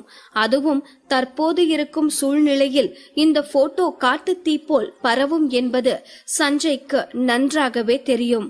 அதனால் இந்த போட்டோவால் தீக்ஷிக்கு எந்த பிரச்சனையும் வரக்கூடாது என்று நினைத்த சஞ்சய் தனது முகம் தெளிவாக தெரியும்படியும் தீக்ஷி தன்னை கட்டி பிடித்திருப்பது போல் அவள் முதுகு மட்டுமே போட்டோவிற்கு தெரியும்படியும் போட்டோ எடுக்க சொன்னான். சஞ்சயின் மேனேஜருக்கோ தலையில் அடித்துக் கொள்ளலாம் போல் இருந்தது. ஏற்கனவே இப்படி ஒரு போட்டோவாலதான் வம்பே ஆரம்பிச்சிச்சு. இந்த ஆள பிரச்சனைய முடிக்க போட்டோ எடுக்க சொன்னா இவன் இன்னொரு பிரச்சனைக்கு இன்விடேஷன் வைக்க போட்டோ எடுக்க சொல்றான் என்று நினைத்த மேனேஜர் தீக்ஷியிடம் திரும்பி, மேடம், உங்களுக்கு உங்க ஃபேஸ காட்டுறதுல ஒன்னும் பிரச்சனை இல்லையே என கேட்கவும், தீக்ஷி வேகமாக தலையசைத்து எந்த பிரச்சனையும் இல்லை என்றாள். தீக்ஷி இங்கு வரும்போது இந்த ஐடியாவெல்லாம் சரிப்பட்டு வராது என்று சொல்லத்தான் நினைத்தாள். ஆனால் ஏனோ அவள் மனதில் நினைத்ததை வாய் சொல்ல மறுத்துவிட்டது. இப்போது கூட, தீக்ஷி, வேணான்னு சொல்லு, இந்த போட்டோ உலகம் புற தெரிய போகுது, உன் ஃபியூச்சர் என்ன ஆகும், வேணான்னு சொல்லு என்று அவளது மூளை கதறிக் கொண்டிருக்கிறது. ஆனால் அவளது மனமோ அவளது மூளையை ஒரு பொருட்டாக கூட மதிக்காமல் அது இஷ்டத்துக்கு செயல்பட்டு கொண்டிருக்கிறது. தீக்ஷியின் பதிலை கேட்ட மேனேஜருக்கு திருப்தியாக இருந்தது. நல்ல வேளை, நம்ம சார் மாதிரி இந்த பொண்ணு லூசா இருக்கும்னு நினைச்சேன், விவரமான பொண்ணுதான் என்று நினைத்தவன், சந்தோஷம் மேடம், அப்போ நீங்க சார் பக்கத்துல உட்கார்றீங்களா என்று சொல்லிவிட்டு காத்திருக்க, ஒன்னா உட்கார்றதா, என் ஹீரோ பக்கத்துல நான் எப்படி உட்கார்றது என்று அவள் யோசித்துக் கொண்டிருக்க, பின்ன லவ்வர்னா 1 கிலோமீட்டருக்கு அங்கிட்டு உட்கார்ந்துட்டு லவ் பண்ணுவாங்க, ஓவரா சீன் போடாத தீக்ஷி, அவன்கிட்ட அசால்ட்டா முத்தமே வாங்கியிருக்க, இட்ட உட்கார மாட்டியா என்று இவள் மனம் இவளை பார்த்து கிண்டல் அடித்துக் கொண்டிருந்தது.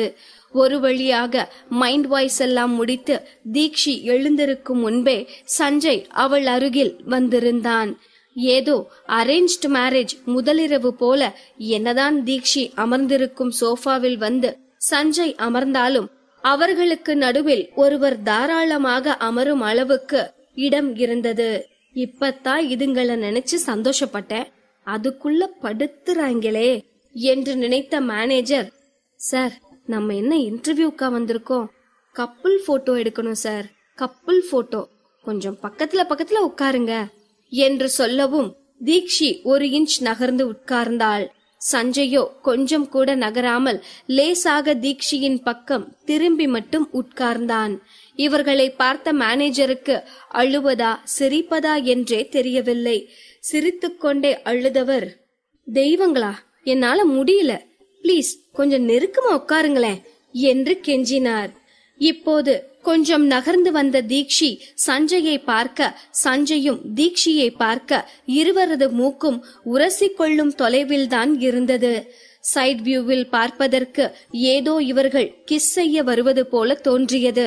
அதுவும் ஒருவர் கண்களை ஒருவர் பார்த்திருக்க, இவர்களே நிஜ காதலர்கள் இல்லை, வெறும் நடிப்புதான் என்று சொன்னால் கூட யாரும் நம்ப முடியாத அளவிற்கு அவ்வளவு கச்சிதமாக இருந்தது. சஞ்சயின் மூச்சுக்காற்று தீக்ஷியின் மீது பட அவள் உடலின் ஒவ்வொரு அணுவும் சிலிர்க்க ஆரம்பித்தது. அவளது மனம் கிளீன் போல்டானது. இருவரும் சுற்றி இருப்பதை மறந்து அவர்கள் உலகில் பயணித்துக் கொண்டிருக்க, செம்ம, வேற லெவல் போட்டோ என்று மேனேஜரின் சத்தம் கேட்டுத்தான் இருவரும் நிஜ உலகிற்கு வந்தார்கள். மேனேஜரின் வார்த்தைகளை கேட்டு திடுக்கிட்டு போனவள் வேகமாக எழுந்திருக்க போக சஞ்சயின் மூக்கில் பலமாக மோதிக்கொண்டாள். ஆ என்று சொன்ன சஞ்சய் அனிச்சையாக தன் மூக்கில் கை வைக்க தீக்ஷி பதறி போனாள். அவனுக்கு மிக நெருக்கமாக சென்றவள் சஞ்சயின் கையை பிடித்து, ரொம்ப சாரி சஞ்சய், நான் வேணும்னு பண்ணல, கையை எடுங்க, ரத்தம் வருதான் பாக்குறேன் என்று சொன்னவள் அவன் கையை விலக்கிவிட்டு அவனது மூக்கை பார்த்தாள். ரத்தம் வரவில்லை என்று பார்த்து உறுதி செய்ததும் தான் அவளுக்கு நிம்மதியாக இருந்தது. நல்ல வேளை ஒன்னும் ஆகல என்று சொன்னவள் அப்போதுதான் தான் சஞ்சய்க்கு மிக நெருக்கமாக அவன் கையை பிடித்து கொண்டிருப்பதையே பார்த்தாள். அடுத்த நொடி அவள் முகம் வெட்கத்தால் சிவந்து போனது. வேகமாக 2 அடி பின்னே சென்றவள், அது வந்து ஹெல்ப் பண்றதுக்கு தான் என்று அவள் திணறிக் கொண்டிருக்க அவளை மேலும் கலவரப்படுத்தாமல், எனக்கு தெரியும் தீக்ஷி என்றான் சஞ்சய். தீக்ஷி இன்னும் வெட்கத்தில் நெளிந்து கொண்டிருக்க அவளை ஆழமாக பார்த்த சஞ்சய், தேங்க்யூ தீக்ஷி என்று தன் மனதிலிருந்து அவளுக்கு நன்றி சொன்னான். சஞ்சய் சார், நீங்க என்னோட ரோல் மாடல், நீங்க எனக்கு தேங்க்யூ சொல்லணும்னு அவசியமே இல்ல என்று கண்களை சிமிட்டிச் சொன்னவள் சஞ்சய்க்கும் அவனது மேனேஜருக்கும் கையை ஆட்டி பாய் சொல்லிவிட்டு அங்கிருந்து கிளம்பினாள். அங்கே நியூஸ் ஏஜென்சியில் தீக்ஷி சென்ற பிறகு அவந்திகாவிற்கு பெரிதாக ஒன்றும் வேலையில்லை. அத்தோடு சந்தோஷ் அவந்திகாவின் அக்கவுண்டை லாக் செய்திருந்ததால் அவளால் எந்த ஆர்டிக்கிளையும் பப்ளிஷ் செய்யவும் முடியவில்லை. வெறுமையாக உணர்ந்தவள் போனை எடுத்து வீட்டுக்கு கிளம்புகிறேன் என்று அரவிந்திற்கு மெசேஜ் அனுப்பிவிட்டு கேபை பிடித்து வீட்டிற்கு சென்றாள்.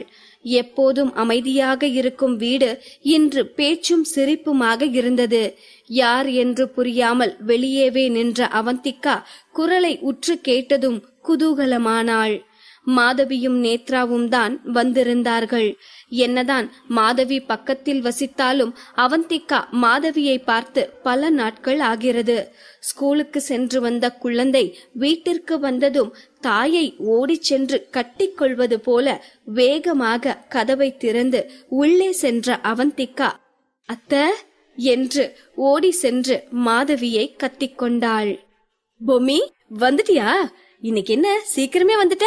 நானும் நேத்ராவும் உங்களுக்கு சர்ப்ரைஸ் பண்ணலான்னு நினைச்சோம் என்றாள் மாதவி. நேத்ராவின் தலையில் பாசமாக தடவியவள், நேத்ரா நல்லா இருக்கியா?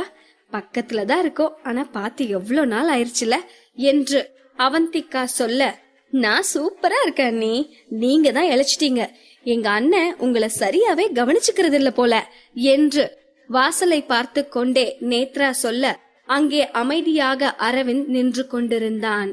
நீ ஏண்டா சீக்கிரம் வீட்டுக்கு வந்த என்று மாதவி அதட்டலாக கேட்கவும், ஏ நான் வரக்கூடாதா? ஆபீஸ்ல எந்த வேலையும் இல்ல, இன்னைக்கு ஷூட்டிங்கும் காலையிலேயே முடிஞ்சிருச்சு, அதான் வந்தேன் என்று முகத்தில் எந்த உணர்ச்சியும் காட்டாமல் பதிலளித்தான் அரவிந்த். அரவிந்தை பார்த்ததும் அவந்திகாவிற்கு அவ்வளவு ஆச்சரியம். இவன் எதற்கு இந்த நேரத்தில் வீட்டிற்கு வந்தான்? ஒருவேளை தனக்காக இருக்குமோ என்று யோசிக்கும் போதே அவந்திகாவிற்கு மகிழ்ச்சியாக இருந்தது. அதுவும் உண்மைதான். அவந்திகா வீட்டிற்கு கிளம்பிவிட்டேன் என்று மெசேஜ் அனுப்பியதும் தான் இருக்கும் வேலையெல்லாம் அப்படியே விட்டுவிட்டு வீட்டிற்கு கிளம்பினான் அரவிந்த்.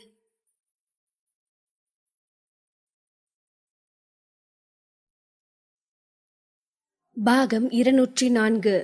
அரவிந்த் தனக்காக வீட்டிற்கு வந்ததை நினைத்து பூரித்து போய் அமர்ந்திருந்த அவந்திகா அப்போதுதான் மாதவி கையில் இருந்த மாவை பார்த்தாள்.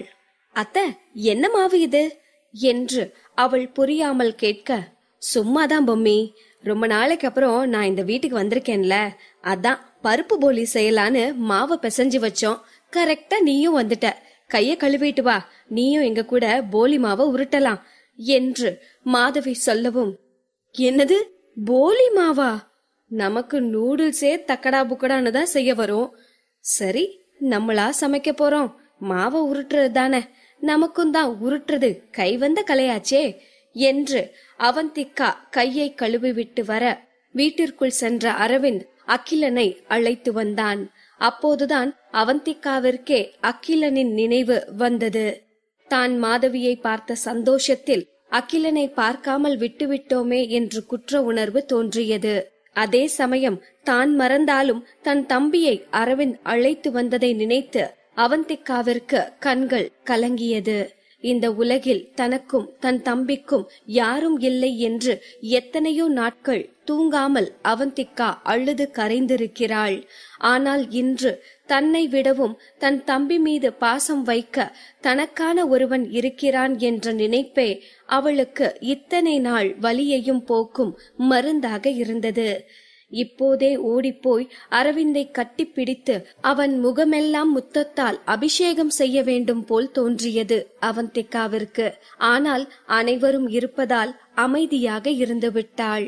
அகிலனை அழைத்து வந்த அரவிந்த் மாதவியிடமும் நேத்ராவிடமும் அவனை அறிமுகம் செய்து வைக்க, இதுதான் பொம்மியோட தம்பியா என்று கேட்ட மாதவி அவந்திகாவிடம் நடந்து கொள்வது போலவே அகிலனிடமும் அன்பாக நடந்து கொண்டாள். நேத்ரா எப்போதும் வெளியாட்களிடம் அதிகம் பேச மாட்டாள் என்பதால் அகிலனிடமும் எதுவும் பேசாமல் ஒரு சின்ன சிரிப்போடு நிறுத்தி கொண்டாள். இப்போது அனைவரும் அமர்ந்து போலிக்கான மாவை உருட்ட ஆரம்பித்தார்கள். அரவிந்தும் அவர்களோடு வந்து அமர்ந்ததுதான் அவந்திகாவிற்கு பெரும் ஆச்சரியம். அடே அரவிந்தா, இன்னைக்கு எனக்கு ஷாக்குக்கு மேல ஷாக்கா கொடுத்து போட்டு தள்ளிராதடா, நீ இந்த வேலையெல்லாம் கூட செய்வியா என்று நினைத்த அவந்திகா அவனை பார்க்க ஏதோ பேக்கரியில் வேலை செய்யும் போலி செய்யும் மாஸ்டர் போல நேர்த்தியாக அரவிந்த் உருட்டி கொண்டிருந்தான். அவந்திகா நானும் செய்கிறேன் என்கிற பெயரில் முதலில் பருப்பை உருண்டையாக உருட்டிவிட்டு பிறகு அதை சுற்றி மைதா மாவை ஒட்ட வைத்துக் கொண்டிருக்க இதை பார்த்த நேத்ரா சத்தமாக சிரித்தாள். அண்ணி, நீங்க என்ன பண்ணிட்டு இருக்கீங்க? மைதாக்குள்ளதான் பருப்பு வைக்கணும், நீங்க பருப்புக்கு மேல மைதாவை வச்சிட்டு இருக்கீங்க. எனக்கு தான் இத ப்ராப்பரா செய்ய வராதுன்னு பார்த்தா நீங்க எனக்கு மேல இருக்கீங்க என்று சொன்னவள் அவந்திகா உருட்டிய போலியை பார்த்து பார்த்து ஃப்ரெண்ட்ஸ் பட விஜய் போல் சிரித்து கொண்டிருக்க மாதவிக்குமே அவந்திகாவை பார்த்து சிரிப்புதான் வந்தது. என்னதான் இவர்கள் விளையாட்டாக சிரித்தாலும் அகிலனிற்குத்தான் அவர்கள் அவந்திகாவை பார்த்து சிரிப்பது சங்கடமாக இருந்தது. பாவம், அவனால் என்ன செய்ய முடியும்? வாடிய முகத்தோடு அவந்திகாவை பார்த்து கொண்டிருந்தான். சிரித்து முடித்த நேத்ரா, ஹனி, நீங்க போய் ரெஸ்ட் எடுத்துக்கோங்க, நாங்களே இந்த வேலையை பாத்துக்கிறோம் என்று சொல்லவும் அவந்திகாவும் ஒரு முறை தான் உருட்டிய போலியை பார்த்தாள். மைதாவையும் பருப்பையும் ஒன்றாக பிசைந்து வைத்தது போல்தான் இருந்தது. எப்படியும் இதை சுட்டி எடுத்தாலும் அது சாப்பிட உகந்ததாக இருக்காது என்று நினைத்தவள் அங்கிருந்த சோஃபாவில் சென்று அமர்ந்தாள். அவள் அமர்ந்திருக்கும் சோஃபாவில் இருந்து இவர்களை தெளிவாக பார்க்க முடிந்தது. அவந்திகா அங்கிருந்து சென்றதும் அகிலனிற்கு அங்கு இருக்கவே பிடிக்கவில்லை. தன் அக்காவிற்கு ஏதோ அநீதி நடந்தது போல் அவனுக்கு தோன்றியது. காரணமே இல்லாமல் அவனுக்கு நேத்ரா மீது கோபமாக வந்தது. அப்போதைக்கு எதுவும் பேச முடியாமல் அமைதியாக இருந்தான். அத்தோடு மாதவி வேறு அகிலனிடம் அன்பாக பேசிக் கொண்டிருந்ததால் அவனால் சட்டென்று அந்த இடத்தை விட்டு செல்லவும் முடியவில்லை. நேத்ராவோ எப்போதும் போல் கலகலவென சிரித்து பேசிக் கொண்டிருந்தாள். அண்ணா, உங்களுக்கு ஞாபகம் இருக்கா? நம்ம ஃபர்ஸ்ட் ஒரு நியூ இயர் அன்னைக்குதான் இந்த போலி செஞ்சோம். அன்னைக்கு நீங்க உருட்டின போலி இன்னைக்கு அண்ணி உருட்டினதை விட படு மோசமா இருந்துச்சு. ஆனா அடுத்த வருஷம் நீங்க பக்காவா செய்ய ஆரம்பிச்சிட்டீங்க. நான் இன்னும் அப்படியே தான் இருக்கேன். இதை கேட்டு பலமாக சிரித்த மாதவி, நேத்ரா, அந்த வருஷம்தான் வீட்ல இருந்து அடிக்கடி மாவெல்லாம் காணாம போயிட்டே இருந்துச்சு. இந்த ராஸ்கல் தான் மாவெல்லாம் திருட்டுத்தனமா எடுத்து உருட்டி பிராக்டிஸ் பண்ணிருப்பான் என்று சொல்லிவிட்டு மாதவியும் நேத்ராவும் சத்தமாக சிரித்தார்கள். இவர்கள் பேசுவதையும் சிரிப்பதையும் பார்த்த அவந்திகாவிற்கு அந்த இடத்தில் தான் ஒரு வேண்டாத லக்கேஜ் போல் இருப்பதாக தோன்றியது. தன்னை யாரும் கண்டு கொள்ளவில்லை என்று வருத்தமாக அமர்ந்திருந்தாள். அவள் மன ஓட்டத்தை படித்தது போல், அவந்திகா, இங்க வா என்று அரவிந்த் அழைத்தான். என்ன அரவிந்த் என்று கேட்டுக்கொண்டே அவந்திகா அங்கு வர அரவிந்த் சற்று தள்ளி அமர்ந்தவன், அவந்திகாவின் கையை பிடித்து அவளை தனக்கு அருகிலேயே அமர வைத்துக் கொண்டான். அகிலனிற்கு இப்போதுதான் முகத்தில் சிரிப்பே வந்தது. அவந்திகாவை தன் அருகில் அமர வைத்தது மட்டுமில்லாமல் அவளிடம் போலி தேய்க்கும் பேப்பரையும் மாவையும் எடுத்து கொடுத்தவன், அவந்திகா, ஏதாவது ஒரு விஷயத்த நீ சரியா செய்யல நினைச்சேனா நீ பிராக்டிஸ் பண்ணு, அதுல நீ எக்ஸ்பர்ட் ஆகிற வர விடாம பிராக்டிஸ் பண்ணு என்று ஒரு கண்டிப்பான குரு சொல்வது போல் சொன்னான். அரவிந்த் சொன்ன வார்த்தைகளா அல்லது அதை அவன் சொன்ன விதமா எதுவென்று தெரியவில்லை. சட்டென்று அவந்திகாவிற்கு ராஜனின் நினைவு வந்தது. ராஜனும் இப்படித்தான். முதலில் அவந்திகாவிற்கு கேம் விளையாட தெரியாமல் அவள் சோர்ந்து போன போது, தியா, உனக்கு விளையாட தெரியலனா திரும்ப திரும்ப பிராக்டிஸ் பண்ணு, உன்னை யாரும் ஜெயிக்க முடியாதபடி பிராக்டிஸ் பண்ணு என்று அவளை ஊக்கப்படுத்தினான். அவந்திகா ராஜனை பற்றிய நினைவுகளில் மூழ்கி இருக்க அவள் தலையில் தட்டிய அரவிந்த், என்ன கனவு கண்டுட்டு இருக்கியா என்று சொல்லிவிட்டு அவள் கைகளில் மாவை வைத்து அதை எப்படி சரியாக உருட்டுவது என்று கற்றுக் கொடுக்க ஆரம்பித்தான். இதை பார்த்து கொண்டிருந்த அகிலனிற்கோ முதலில் அவந்திகா அவன் கையை பிடித்து ஆ போடு ஆ போடு என்று ஒவ்வொரு எழுத்தாக சொல்லிக் கொடுத்தது நினைவிற்கு வந்தது. அதே நேரம் தன் அக்காவை குழந்தை போல் பார்த்து கொள்ளும் கணவன் கிடைத்து விட்டான் என்று நினைக்கும் போதே அவனுக்கு கால்வலி கூட சரியானது போல் தோன்றியது. என்னதான் அரவிந்த் சொல்லிக் கொடுத்தாலும் அவந்திகாவிற்கு சரியான அளவில் மாவையும் பருப்பையும் வைக்க தெரியவில்லை. அரவிந்த், நான் ட்ரைனிங் எடுத்துக்க இதான் நேரமா? இப்ப பாருங்க, இதெல்லாம் குக் பண்ணுனா மாவும் பருப்பும் ஒன்னா ஒட்டிக்கும், நல்லாவே இருக்காது என்று அவந்திகா தயங்கவும், டோன்ட் வரி அவந்திகா, நீ உருட்டுறத தனியா சமைக்கலாம் என்று அரவிந்த் சொல்லவும், ஆமாமா தனியாவே செய்யலாம், அத அரவிந்தே சாப்பிட்டுருவான் என்று சொன்ன மாதவி சிரிக்கவும் நேத்ரா அவளோடு இணைந்து சிரிக்க ஆரம்பித்தாள். அப்போ சரி, நான் என்னால எவ்வளவு நல்லா செய்ய முடியுமோ அவ்வளோ நல்லா செய்யறேன் என்று சொன்னவள் கண்ணும் கருத்துமாக தன்னால் முடிந்தவரை சிறப்பாக செய்தும் அங்கு இருப்பதிலேயே அது மோசமானதாகத்தான் இருந்தது. ஒரு வழியாக பேசி சிரித்து கொண்டே இந்த வேலையை அவர்கள் முடித்திருக்க அனைவருமாக சேர்ந்து டின்னர் சாப்பிட அமர்ந்தார்கள். அரவிந்த் சொன்னது போலவே அவந்திகாவின் போலி தனியாக சுட்டு எடுக்கப்பட்டிருந்தது. அதை பார்த்த அகிலனுக்கு கூட சிரிப்பு வந்துவிட்டது.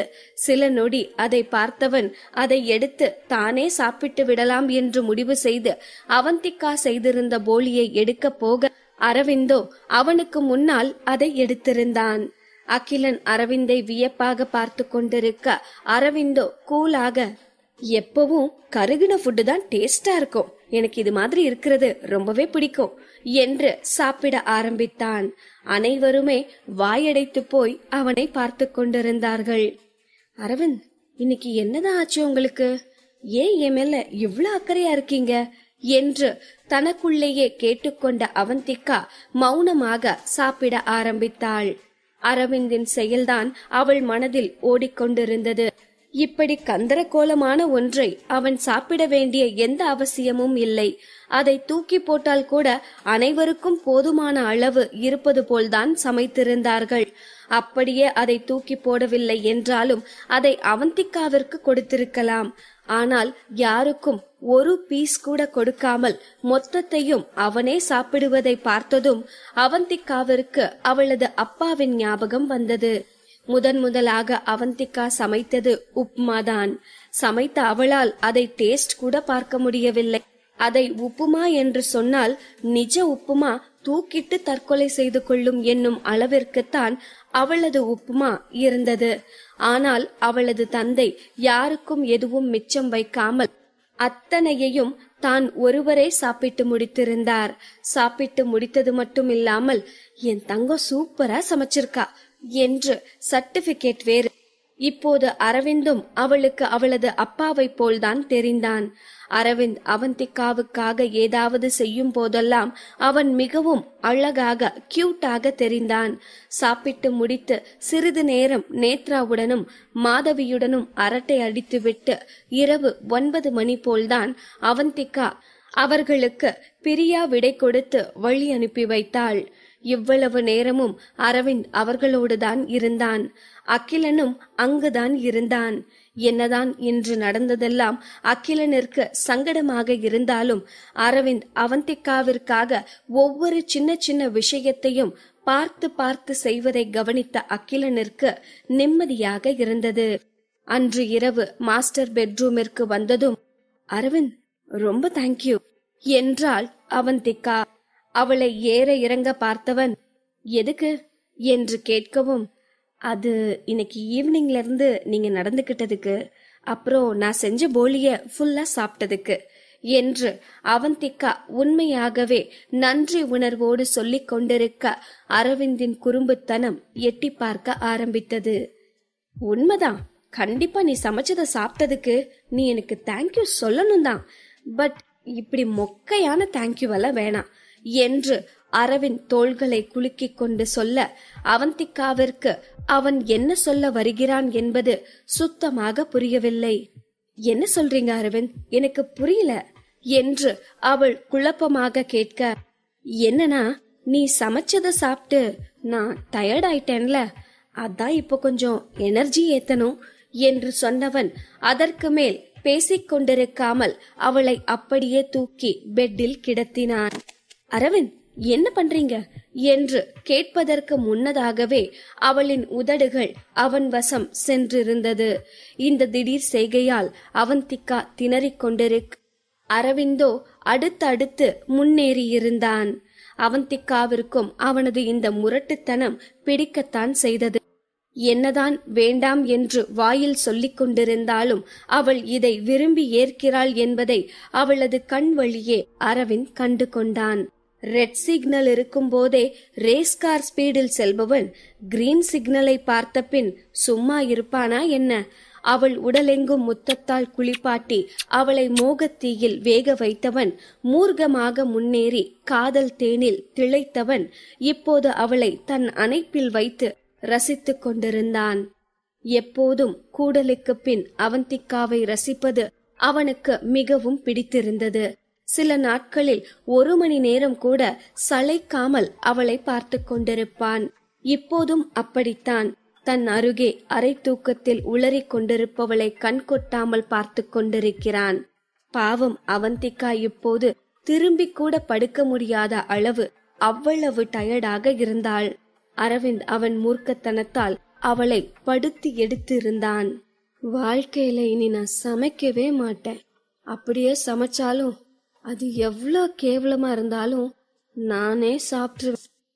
டேய் டைனோசர், சத்தியமா சொல்றேன்டா, இனி எப்பவும் உன்கிட்ட தேங்க்யூன்னு சொல்லவே மாட்டேன் என்று அவந்திகா குழந்தை போல் உளறிக் கொண்டிருக்க, அரவிந்திற்கோ அவளை பார்த்து சிரிப்பு சிரிப்பாக வந்து மீண்டும் ஆசை தீர அவளுக்கு முத்தமிட்டவன் அப்படியே அவளை இறுக்கி அணைத்து கொண்டு தூங்கி போனான். மறுநாள் காலை அவந்திகா கண் விழித்த போது அவள் ஒரு பூனைக்குட்டி போல அரவிந்தின் பிடிக்குள் சுருண்டு படுத்திருப்பது தெரிந்தது. அவள் இருக்கும் கோலத்தையும் அரவிந்தையும் பார்த்தவளுக்கு வெட்கத்தில் முகமெல்லாம் சிவந்து போனது. அதே நேரம் அவள் கழுத்தில் முகம் புதைத்து குழந்தை போல் உறங்கிக் கொண்டிருக்கும் அரவிந்தை பார்ப்பதற்கு ஏனோ அவளுக்கு டெட்டி பியர் போல் தோன்றியது. அவன் தூக்கம் கலையாமல் மெல்லமாக திரும்பியவள் அவன் கன்னத்தில் முத்தமிட அவன் உதடுகள் லேசாக அசைவது தெரிந்தது.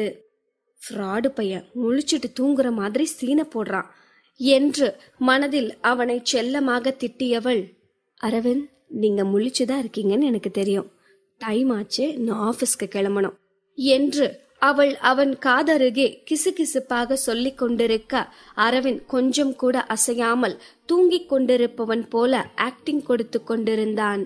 ஓ, இதுதான் உன் பிளானா? இருடா பேசிக்கிறேன் என்று நினைத்தவள் மெதுவாக அவள் கைகளை அவன் தொடை அருகே கொண்டு சென்று நறுக்கென்று கிள்ளவும், இதை எதிர்பார்க்காத அரவிந்த் அனிச்சையாக அவன் பிடியை தளர்த்தியவன் ஆ என்று கத்தவும், அந்த கேப்பை பயன்படுத்தி மான்குட்டி போல் அவந்திகா குடுகுடுவென பாத்ரூமிற்குள் ஓடி சென்று கதவை சாத்திக் கொண்டாள். அவளின் இந்த செய்கையை பார்த்து அரவிந்திற்கு சிரிப்புதான் வந்தது. காதல் புனிதமானதெல்லாம் இல்லை, இது புதிரானது. தனக்கு பிடித்தவர்களின் குறைகளை கூட இது ரசிக்க வைக்கும்.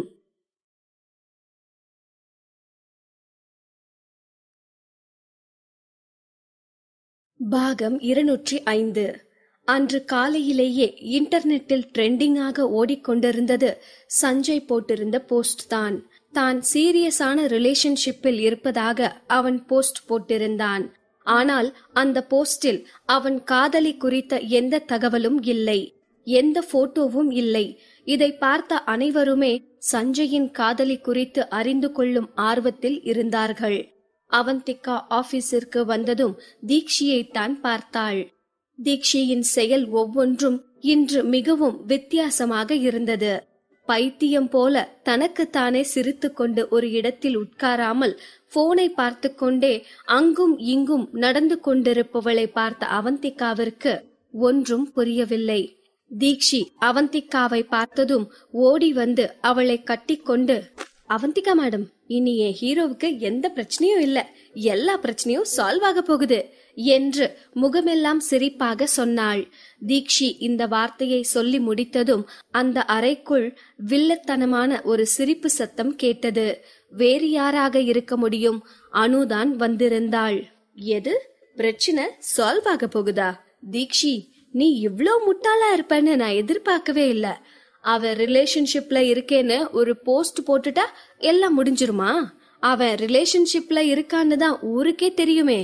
எந்த மாதிரி ரிலேஷன்ஷிப்ங்கிறது தான் இந்த கேள்வியே. அவன் அவ்வளோ தைரியமான ஆளா இருந்தா அவன் லவ்வரோட போட்டோ போட்டிருக்க வேண்டிதானே? அட்லீஸ்ட் நேம் ஆச்சும் போட்டிருக்கலாம். எதுவும் இல்ல. இதுல அவன் பிரச்சனை சால்வ் ஆக போகுதா என்று தோள்களை குலுக்கியவள், ஆமா, அவன் பிரச்சனை சால்வ் ஆகணும்னு நீயே இவ்ளோ துடிக்கிற? உனக்கும் அவனுக்கும் என்ன சம்பந்தம் என்று அனு தனக்கே உரிய கேவலமான தொனியில் கேட்க, தீக்ஷி அவள் பேசியதற்கெல்லாம் அலட்டிக் கொள்ளவில்லை. அனு மேடம், வெயிட் பண்ணி பாருங்க, உங்களுக்கு ஒரு பிக் நியூஸ் காத்துட்டு இருக்கு என்று அவந்திகாவிடம் சொன்ன அதே சந்தோஷத்தோடு சொன்னாள் தீக்ஷி. அவள் சொன்னதை கேட்டு சிரித்த அனு, பிக் நியூஸா? சஞ்சயோட உண்மையான காதலி போட்டோவை ரிலீஸ் பண்றதை விட வேற எந்த பிக் நியூஸும் டீம் 1 ஸ்டாப் பண்ண முடியாது. இவன் கொடுத்த இந்த அனௌன்ஸ்மெண்ட்டே இன்னும் கொஞ்ச நேரத்துல எப்படி அவனுக்கு எதிரா திரும்ப போகுது பாருங்க என்று சொல்லும் போதே அனுவின் முகத்தில் ஒரு வெற்றி களிப்பு தெரிந்தது. அனுவிற்கு தெரியும், இந்த ஒரு வாரமாக சஞ்சய் குறித்த நியூஸ் தான் டாப் ட்ரெண்டிங் ஆக வலம் வந்து கொண்டிருக்கிறது. இந்த நேரத்தில் அவனது உண்மையான காதலியின் ஐடென்டிட்டியை வெளியிடுவதை தவிர வேறு எந்த செயலும் சஞ்சய் குறித்த சர்ச்சைகளை முடிவுக்கு கொண்டு வராது. அத்தோடு சஞ்சய் எப்போதும் பொது வெளியில் தன்னை வெளிப்படுத்திக் கொள்பவன் இல்லை என்பதால் உண்மையிலேயே அவனுக்கு காதலி இருந்தாலும் அந்த காதலி குறித்த தகவல்களை அவன் வெளிப்படையாக சொல்ல மாட்டான் என்ற நம்பிக்கை அனுவிற்கு இருந்தது. அதனால்தான் அவள் இவ்வளவு கர்வத்தோடு பேசிக் கொண்டிருக்கிறாள். அனு இப்படியெல்லாம் தன்னை டெரர் வில்லி என்று நினைத்து பேசிக் கொண்டிருக்க தீக்ஷிக்கு சிரிப்பு சிரிப்பாக வந்தது. அனு மேடம், நீங்க கரெக்டா சொல்லிட்டீங்க, எங்க கிட்ட அந்த டீடைல்ஸ் தான் இருக்கு. தீக்ஷி இதை சொல்லி முடிக்கும் முன்பே அனுவின் முகம் கலவரமடைந்திருந்தது. என்ன சொல்ற நீ? உங்ககிட்ட சஞ்சயோட உண்மையான காதலி பத்தின டீடைல்ஸ் இருக்கா? வாய்ப்பே இல்ல, நீ பொய் சொல்ற. யாரு யார் அந்த காதலி என்று அனு படபடப்பாக கேட்டுக்கொண்டிருக்க, அனு மேடம், கண்டிப்பா நீங்க யூகிச்சே பார்க்காத ஒருத்தர் தான் சஞ்சயோட உண்மையான காதலி. உங்களுக்கு ஒரு க்ளூ கொடுக்கவா? சஞ்சயோட உண்மையான காதலி இப்போ உங்க கண்ணு முன்னதான் இருக்கா என்று தீக்ஷி கூலாக சொல்லவும் திகைத்து போன அனு தான் நிற்கும் இடத்தில் இருந்து அப்படியே 360 டிகிரி திரும்பி அந்த ரூமை மொத்தமாக பார்த்தாள். டேபிளுக்கு அடியில் ஏதும் இருக்கிறாளா என்று அவளது பார்வை டேபிளுக்கு கீழே கூட தேடியது. ஆனால் அந்த ரூமில் அவந்திகாவையும் தீக்ஷியையும் தவிர வேறு யாரும் இல்லை. சட்டென்று அவந்திகாவின் பக்கம் திரும்பி, என்னது, திரும்பவும் நீயா என்று அதிர்ச்சியாக கேட்டவள், அவந்திகா, நியூஸுக்காக நீ இவ்ளோ கேவலமா நடந்துப்பியா? என்ன பண்ணுன நீ? ஒருவேளை நேத்து நைட் நீ சஞ்சய் கூட ஒன்னா இருந்தியா என்ன? அதுக்கு பதிலா அவன் உனக்கு நியூஸ் குடுக்கறேன்னு ஒத்துக்கிட்டானா? அவனுக்கும் அவன் பேர் கிளியர் ஆன மாதிரி இருக்கும், உனக்கும் ஒரு பெரிய நியூஸ் கிடைச்ச மாதிரி இருக்கும்.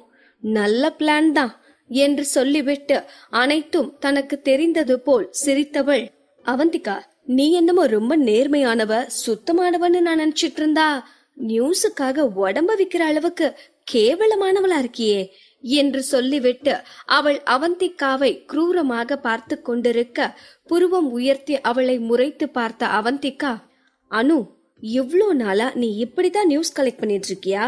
நீ செய்யறது உனக்குத்தானே தெளிவா தெரியும் என்று அவந்திகா அனு சொன்ன வார்த்தைகளை அவள் பக்கமே திருப்பி விட்டாள்.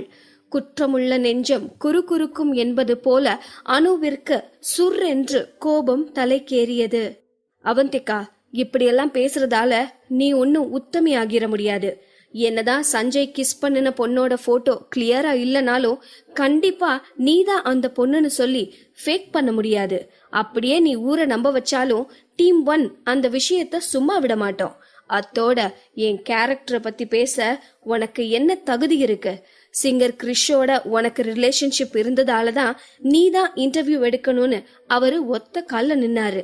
அதே மாதிரி கொஞ்சம் கூட வெக்கமே இல்லாம அரவிந்துக்கு கல்யாணம் ஆகிருச்சுன்னு தெரிஞ்சும் அவன் கூட சுத்திட்டு இருக்க.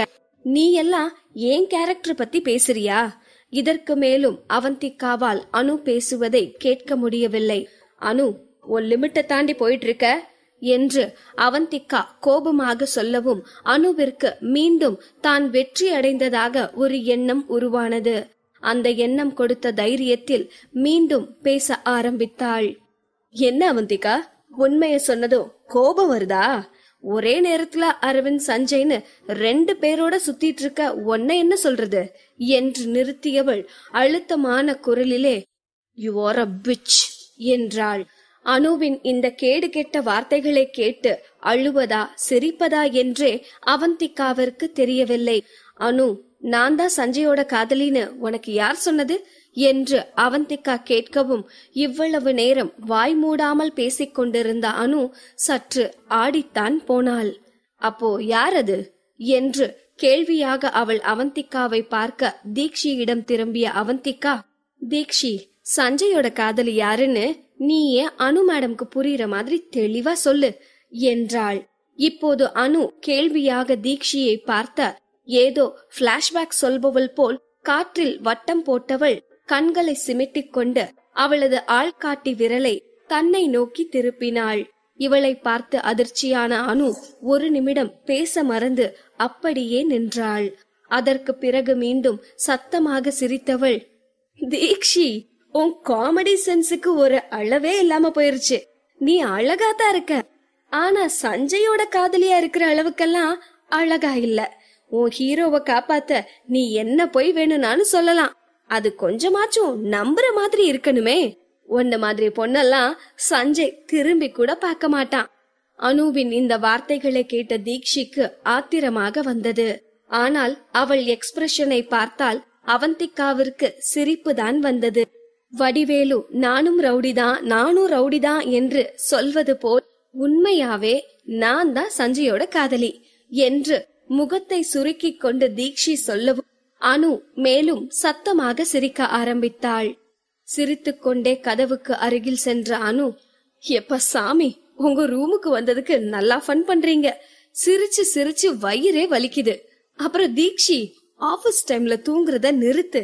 ஏன்னா தூக்கத்துலதான் நீ சொல்ற மாதிரி கனவெல்லாம் வரும். அனுவின் வார்த்தையில் கடுப்பானவள் அவந்திகாவை பார்த்து சத்தமாக, அவந்திகா மேடம், நான் சஞ்சயோட காதலி பத்தின ஆர்டிக்கிளை எழுதிட்டேன். இப்பவே நம்ம அதை பப்ளிஷ் பண்ணலாம் என்று சொன்னவள் நேராக தன் கம்ப்யூட்டருக்கு சென்றாள். அனு ஏதோ சொல்லலாம் என்று வாய் திறக்க அந்த நேரம் பார்த்து இவர்கள் 3 பேரின் போனிற்கும் ஒரே நேரத்தில் நோட்டிபிகேஷன் வந்தது. சஞ்சய் தான் ட்விட்டரில் அடுத்த போஸ்ட் போட்டிருந்தான். சரியாக முன்பு போட்டிருந்த போஸ்டிற்கு 2 மணி நேரத்திற்கு பிறகு இதை போஸ்ட் செய்திருந்தான். அந்த போஸ்டில் பெரிதாக ஒன்றுமில்லை. நம்பிக்கை இல்லாத இந்த உலகில் என்னை நம்பும் ஒற்றை உயிராய், எனக்கான நம்பிக்கை ஒளியாய், என் உயிர் துணையாய் நீ கிடைத்தது வரம் என்று போட்டு நேற்று ரெஸ்டாரண்டில் அவனும் தீக்ஷியும் எடுத்துக்கொண்ட போட்டோவை போஸ்ட் செய்திருந்தான். என்னதான் சஞ்சய் அதிகம் எழுதவில்லை என்றாலும் அவன் சொல்லியிருந்த 2 வரியிலேயே அவன் நினைத்த மொத்தத்தையும் சொல்லிவிட்டான். அவன் எதுவும் பொய்யாகவும் சொல்லவில்லை. அவனுக்கு நெருக்கமானவர்கள் கூட அவன் மீது சந்தேகப்பட்ட போது அவனுக்கு யாரென்றே தெரியாத தீக்ஷி அவன் மீது கொண்டிருந்த நம்பிக்கைதான் அவனுக்கு அவன் மீதே நம்பிக்கை வர காரணமாக இருந்தது. ஆக அவன் உண்மையைத்தான் போஸ்ட் செய்திருக்கிறான். அந்த போட்டோவில் தீக்ஷியின் முகம் முழுமையாக தெரியவில்லை என்றாலும் அது தீக்ஷிதான் என்று தெரிந்து கொள்ளும் அளவிற்கு இருந்தது. சஞ்சய் இதை போஸ்ட் செய்ததும் அவனது ட்விட்டர் கமெண்ட்டுகளால் குவிந்தது. அதில் பெரும்பாலானவை, என்னது, என் ஹீரோவுக்கு லவர் இருக்காங்களா, I miss you my hero, congratulations, செம்ம பேர் என்று அனைத்தும் பாசிட்டிவ் கமெண்ட்டுகளாக இருந்தது. ட்விட்டரில் அவனை ஃபாலோ செய்பவர்கள் அனைவருமே அவனின் உண்மையான ரசிகர்கள். சஞ்சய் இத்தனை அவதூறுகளில் சிக்கினாலும் அவன் மீது நம்பிக்கை கொண்டு அவனுக்கு ஆதரவாக பேசிக் கொண்டிருந்தவர்கள் சஞ்சய்க்கு ஒரு காதலி இருக்கிறாள் என்று தெரிந்ததும் உண்மையிலேயே அனைவரும் சந்தோஷப்பட்டார்கள். இப்போதைக்கு யார் அந்த பெண் என்று தேடுவதில்தான் அவர்களது முழு கவனமும் இருந்தது. இங்கே போட்டோவை பார்த்த அனு வாயடைத்து போய் நின்று கொண்டிருந்தாள். அந்த போட்டோவில் இருப்பது தீக்ஷிதான் என்பது தெளிவாக தெரிந்தாலும் நம்ப முடியாமல் தீக்ஷியையும் அந்த போட்டோவையும் மாறி மாறி பார்த்து கொண்டிருந்தாள். அதற்குள்ளாக, தீக்ஷி, தீக்ஷி, இது நீயா? நீதான் சஞ்சயோட காதலியா என்று டீம் 1 இருந்து அனைவரும் டீம் 2 அறைக்குள் நுழைந்திருந்தார்கள். அனைவரது முகத்திலும் ஆச்சரியம் தெளிவாக தெரிந்தது. ஒரு மிகப்பெரிய பிரபலத்தின் காதலி தங்களோடு பணியாற்றிக் கொண்டிருப்பாள் என்று யார்தான் நினைத்திருப்பார்கள்? அனைவருக்கும் ஏதோ கனவு காண்பது போல் தோன்றியது. அனைவரையும் பார்த்து அன்பாக புன்னகைத்தவள், ஆமா, நான் தான் சஞ்சயோட காதலி. இவ்ளோ நாளா ரொம்ப நேர்மையா சஞ்சய் நியூஸ பப்ளிஷ் பண்ணின உங்க எல்லாருக்கும் ரொம்ப நன்றி. என்னதான் தீக்ஷி சிரித்துக்கொண்டே இந்த வார்த்தைகளை சொன்னாலும் அனைவராலும் அந்த வார்த்தைகளில் இருந்த கோபத்தை உணர்ந்து கொள்ள முடிந்தது. டீம் 1 இருக்கும் அனைவருக்கும் நன்றாகவே தெரியும் சஞ்சய் விஷயத்தில் ரேகாவும் அனுவும் கொஞ்சம் கூட நேர்மையில்லாமல் நடந்து கொள்கிறார்கள் என்று. ஆனால் அவர்களை எதிர்த்து யாராலும் கேள்வி கேட்க முடியவில்லை. அதனால் அவர்கள் என்ன செய்தாலும் எதுவும் கேட்காமல் அமைதியாக இருந்து விட்டார்கள். என்னதான் டீம் 1 இருந்தவர்கள் நேரடியாக எதுவும் செய்யவில்லை என்றாலும் அவர்கள் நடக்கும் அநீதிக்கு துணையாகத்தான் இருந்தார்கள். மகாபாரதத்தில் பாஞ்சாலியின் சேலை பறிக்கப்பட்ட போது அந்த கொடுஞ்செயலை செய்த துரியோதனை விடவும் அதை பார்த்து மௌனம் சாதித்த பீஷ்மரும் துரோணரும் தான் மன்னிக்க முடியாத குற்றவாளிகள். அதுபோல இன்று அனுவை விடவும் டீம் 1 மௌனமாக இருந்த மற்றவர்கள்தான் தீக்ஷிக்கு மன்னிக்க முடியாத குற்றவாளியாக தெரிந்தார்கள். கூலாக அனுவை பார்த்த தீக்ஷி, அப்புறம் அனு மேடம் என்று ஏதோ சொல்ல வர அனு அவளை பேச விடாமல், கண்டிப்பா இது உண்மை இல்ல, நீ பாத்துட்டே இரு, நான் என்ன பண்ண போறேன்னு என்று சீறியவள் வேகமாக அந்த இடத்தை விட்டு சென்றாள்.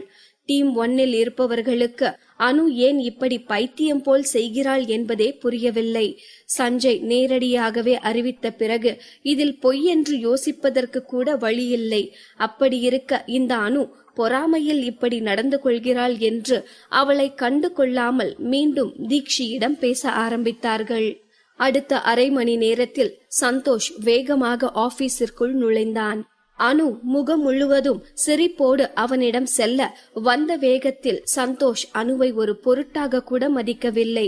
நேராக டீம் 2 அறைக்குள் சென்றான். இதை பார்த்த அனுவிற்கு கோபம் பொத்து கொண்டு வந்தது.